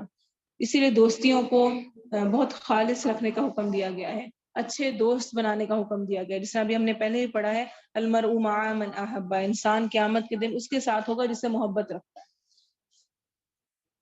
تو دوسرے جو مرضی کہیں پھر کوئی اثر نہیں، کوئی نقصان نہیں، کوئی ملامت نہیں، میں نے اللہ کے لیے کرنا ہے چاہے کچھ ہو۔ کیا تو نے ان لوگوں کو نہیں دیکھا جن سے کہا گیا کہ اپنے ہاتھ روکے رکھو اور نماز قائم کرو اور زکوٰۃ ادا کرو، پھر جب ان پر لڑنا لکھا گیا اچانک ان میں سے کچھ لوگ لوگوں سے ڈرنے لگے جیسے اللہ سے ڈرنا ہو یا اس سے بھی زیادہ ڈرنا، اور انہوں نے کہا اے ہمارے رب تو نے ہم پر لڑنا کیوں لکھ دیا، تو نے ہمیں ایک قریب وقت تک مہلت کیوں نہ دی، کہہ دیجئے دنیا کا سامان بہت تھوڑا ہے اور آخرت اس کے لیے بہتر ہے جو متقی بنے، اور تم پر دھاگے برابر ظلم نہیں کیا جائے گا۔ تم جہاں کہیں بھی ہوگے موت تمہیں پا لے گی، چاہے تم مضبوط قلعوں میں ہو، کہیں بھی چھپ جاؤ۔ اور اگر انہیں کوئی بھلائی پہنچتی ہے تو کہتے ہیں یہ اللہ کی طرف سے ہے، اور اگر انہیں کوئی برائی پہنچتی ہے تو کہتے ہیں یہ تیری طرف سے ہے، کہہ دیجئے سب اللہ کی طرف سے ہے، کل من عند اللہ۔ پھر ان لوگوں کو کیا ہے کہ قریب نہیں ہے کہ کوئی بات سمجھیں، جو کوئی بھلائی تجھے پہنچے سو اللہ کی طرف سے ہے، اور جو کوئی برائی تجھے پہنچے سو تیرے نفس کی طرف سے ہے، اور ہم نے تجھے لوگوں کے لیے رسول بنا کر بھیجا ہے، اور اللہ کافی گواہ ہے۔ جو رسول کی فرما برداری کرے تو بے شک اس نے اللہ کی فرما برداری کی۔ یاد رکھنے رسول ہم کل بھی پڑھا ہے ہم نے، قل ان کنتم تحبون اللہ فاتبعونی یحببکم اللہ۔ اللہ کی محبت چاہیے تو نبی صلی اللہ علیہ وسلم کی اطاعت اتباع، اور یہاں پہ اللہ تعالیٰ کیا فرما رہے ہیں، من یطع الرسول فقد اطاع اللہ، جس نے نبی صلی اللہ علیہ وسلم کی اطاعت کی گویا اس نے اللہ کی اطاعت کی، کیونکہ اللہ کے حکم پر ہی وہ سب کچھ کر رہے ہیں نا، ہم تک پہنچا رہے ہیں۔ اور جس نے منہ موڑا تو ہم نے تجھے ان پر کوئی نگہبان بنا کر نہیں بھیجا، اور وہ کہتے ہیں اطاعت ہوگی، پھر جب تیرے پاس سے نکلتے ہیں تو ان میں سے گروہ رات کو اس کے خلاف مشورے کرتا ہے جو وہ کہہ رہا تھا، اور اللہ لکھ رہا ہے جو وہ رات کو مشورے کرتے ہیں، بس ان سے منہ موڑ لے اور اللہ پر بھروسہ کر، اور اللہ کافی وکیل ہے۔ تو کیا وہ قرآن میں غور و فکر نہیں کرتے؟ افلا یتدبرون القرآن۔ آپ دیکھیں غور و فکر کا تو ہم حق ادا کر ہی نہیں سکتے، یہ بہت جلدی جلدی میں بھی پڑھتے ہوئے کتنا کچھ پتا چل رہا ہے، کتنی یاد دہانی ہو جاتی ہے، کتنا کچھ جو نہیں پتا تھا وہ سامنے آ جاتا ہے۔ تو اللہ تعالیٰ بار بار یہ حکم دے رہے ہیں ہمیں، یہ قرآن پہ غور و فکر کیوں نہیں کرتے، اور اگر وہ غیر اللہ کی طرف سے ہوتا تو وہ اس میں بہت زیادہ اختلاف پاتے، اور جب ان کے پاس امن یا خوف کا کوئی معاملہ آتا ہے اسے مشہور کر دیتے ہیں، اور اگر وہ اسے رسول کی طرف اور اپنے حکم دینے والوں کی طرف لوٹاتے تو وہ لوگ اسے ضرور جان لیتے جو ان میں سے اس کا اصل مطلب مانتے ہیں، جو ان میں سے اس کا اصل مطلب نکالتے ہیں۔ اور اگر تم پر اللہ کا فضل اور اس کی رحمت نہ ہوتی تو بہت تھوڑے لوگوں کے سوا تم سب شیطان کے پیچھے لگ جاتے۔ بس اللہ کے راستے میں جنگ کرو، تجھے تیری ذات کے سوا کسی کی تکلیف نہیں دی جاتی، اور ایمان والوں کو رغبت دلا، اللہ قریب ہے کہ ان لوگوں کی لڑائی روک دے جنہوں نے کفر کیا، اور اللہ بہت سخت لڑائی والا اور بہت سخت سزا دینے والا ہے۔ جو کوئی سفارش کرے گا اچھی سفارش اس کے لیے اس میں سے ایک حصہ ہوگا، اور جو کوئی سفارش کرے گا بری سفارش اس کے لیے اس میں سے ایک بوجھ ہوگا، اور اللہ ہمیشہ ہر چیز پر نگران ہے۔ اور جب تمہیں سلامتی کی کوئی دعا دی جائے تو تم اس سے اچھی سلامتی کی دعا دو، جب سلام کیا جائے اس سے بہتر، یا جواب میں وہی کہہ دو، بے شک اللہ ہمیشہ سے ہر چیز کا پورا حساب رکھنے والا ہے۔ اللہ وہ ہے کہ اس کے سوا کوئی معبود نہیں، وہ ہر صورت تمہیں قیامت کے دن کی طرف لے جا کے جمع کرے گا جس میں کوئی شک نہیں، اور اللہ سے زیادہ بات میں کون سچا ہے۔ تو یاد رکھیں کہ سلام کی فضیلت انتہائی درجے آئی ہے۔ منہ بند کر کے گزر جانا یہ بہت ہی زیادہ تکبر کی علامت ہے، ناپسندیدہ ہے۔ جب بھی کسی مسلمان بہن بھائی کے پاس سے گزرے تو کیا کرنا چاہیے؟ سلام کرنا چاہیے، السلام علیکم ورحمۃ اللہ۔ اور قیامت کی نشانیوں میں سے ایک نشانی ہے کہ لوگ صرف اپنی جان پہچان کے لوگوں کو سلام کیا کریں، ہر کسی کو نہیں کریں۔ اور صحابہ کرام کا یہ معمول تھا کہ وہ ایک دوسرے کو جب ملتے تو سلام کرتے، یہاں تک کہ دو جا رہے ہوتے اور ایک درخت کے بیچ میں آتا اور ایک طرف سے گزرتا اور ایک طرف سے دوبارہ ملتے تو دوبارہ سلام کرتے۔ جیسا ایک کمرے سے دوسرے کمرے میں جائیں، بچے اسکول جا رہے ہیں آ رہے ہیں، کوئی بات کرنے لگے پہلے سلام کریں، السلام علیکم سکھائیں، کیونکہ یہ جنت میں لے جانے والا عمل ہے۔ پھر السلام علیکم اس طرح کر کے نہیں بولنا چاہیے، السلام علیکم یا السلام علیکم ورحمۃ اللہ، کیا کہا جا رہا ہے ویسا ہی جواب دو یا اس سے بہتر جواب دو، یا السلام علیکم کے جواب میں وعلیکم السلام ورحمۃ اللہ۔ اگر کوئی کہہ رہا ہے السلام علیکم ورحمۃ اللہ تو کہیں وعلیکم السلام ورحمۃ اللہ وبرکاتہ، اچھا جواب دیں یا اتنا ہی کم از کم ضرور دیں۔ اور آپ یہ بھی جانتے ہوں گے کہ السلام علیکم کہنے پر کتنی نیکیاں ملتی ہیں؟ 10، اور السلام علیکم ورحمۃ اللہ 20، اور السلام علیکم ورحمۃ اللہ وبرکاتہ۔ تو اس لیے اس کی کوشش کرنی چاہیے، اور بچوں کو بھی عادت ڈالیں کہ سلام کا جواب دینا ہے، سلام کو اہمیت دیں، اور بالکل منہ میں نہ بولیں السلام علیکم، ہلکا سا دوسرے کو سنائی بھی نہ دیں، اچھی طرح سے سلام کرنا چاہیے۔ اس کا اجر بھی بہت زیادہ ہے، جنت میں لے جانے والا امر ہے، تکبر سے انسان کو بچاتا ہے۔ جب انسان بڑھ کر خود سلام کرتا ہے تو اس کا مطلب ہے کہ اس کے اندر کوئی تکبر نہیں ہے کہ میں بڑی چیز ہوں، وہ آ کے سلام کرے۔ آج کل اس بات پہ ناراضگیاں ہو جاتی ہیں، فلاں آئی مجھے سلام نہیں کیا، فلاں شادی میں مجھے ملی نہیں اس نے سلام نہیں کیا مجھے آ کر، فلاں پارٹی میں نہیں ملی اس نے سلام نہیں کیا آ کر، اسی پہ ہم ناراض ہو کے بیٹھ جاتے ہیں۔ تو آپ بھی تو وہیں پر تھے نا، جس طرح اس پر سلام کرنا تھا ویسے آپ پر بھی تھا، آپ کر لیتے ہیں۔ آپ صلی اللہ علیہ وسلم جب بچوں کے پاس سے گزرتے تو آپ انہیں سلام کر لیا کرتے تھے، یہ نہیں سوچتے تھے کہ اچھا اب یہ بچے ہیں ان کو مجھے سلام کرنا چاہیے۔ بنتا ادب یہی ہے کہ چھوٹے بڑوں کو سلام کریں، لیکن یہ کہیں پر منع نہیں ہے کہ بڑوں کو اگر سلام کرنا پڑے تو وہ نہ کریں، وہ بیٹھے رہیں دیکھتے رہیں منہ بنا کر کے اچھا دیکھتی ہوں اب سارا ٹائم نہیں آئی ہے نا، یہ ہم وہ ایک اعتراض کر دینا ہے، تمہاری بیٹی تو آگے سلام بھی نہیں کرتی ہے، اور ہم خام خواہ کی چھوٹی چھوٹی باتوں کو بہانے بنا لیتے ہیں۔ دنیا کی اہمیت ہے نا، جتنی دنیا کی اہمیت بڑھتی جائے گی اتنی ہی اس میں ایسی باتیں نکالتے جائیں گے، اور جتنا ہوگا نا کہ دنیا بس کچھ بھی نہیں، کوئی ملا نہیں ملا کوئی بات نہیں، خود بڑھ کے مل لی ہے، کسی نے کچھ سنا دیا اس کو اگنور کیا، سنا اچھی بات کی اچھی طرح ملے بس بات ختم، تو سب کچھ سیدھا رہ جائے۔ ہم وہ جو پکڑ کے باتیں بیٹھ جاتے ہیں نا، اور خاص طور پہ جب سنت پر عمل نہیں کرتے ہیں، قرآن پر عمل نہیں کرتے، تو پھر رکاوٹیں، دوریاں، پریشانیاں، ایک دوسرے کے ساتھ حسد، کینہ، بغض شروع ہو جاتا ہے۔ تو اللہ تعالیٰ ہمیں ان چھوٹے چھوٹے نیکیوں پر عمل کی توفیق دے، چھوٹی سے ہی انسان بڑے کی طرف جاتا ہے۔ کبھی ہم چاہتے ہیں نا کہ ہم بڑے نیکیوں کی طرف، تو ہم بہت بڑے بڑے کوئی پلاننگ کرتے ہیں کہ میں یہ کروں گی یہ کروں گی، کوئی بڑا کرنے کی ضرورت نہیں ہے، چھوٹے چھوٹے سے شروع کریں، اسی سے انسان بڑے تک پہنچ جاتا ہے۔ اللہ تعالیٰ ہم سے جو کچھ پڑھا اس کو قبول کرے، ہمیں اس پر عمل کی توفیق دے، اور اس مجلس کو ہمارے لیے قیامت کے دن حجت کا باعث بنائے۔ سبحانک اللہم حمدک اشہد ان لا الہ الا انت استغفرک واتوب الیک۔ سبحان ربک رب العزۃ عما یصفون وسلام علی المرسلین والحمد للہ رب العالمین۔ والعصر ان الانسان لفی خسر الا الذین آمنوا وعملوا الصالحات وتواصوا بالحق وتواصوا بالصبر۔ السلام علیکم ورحمۃ اللہ وبرکاتہ۔ وعلیکم السلام۔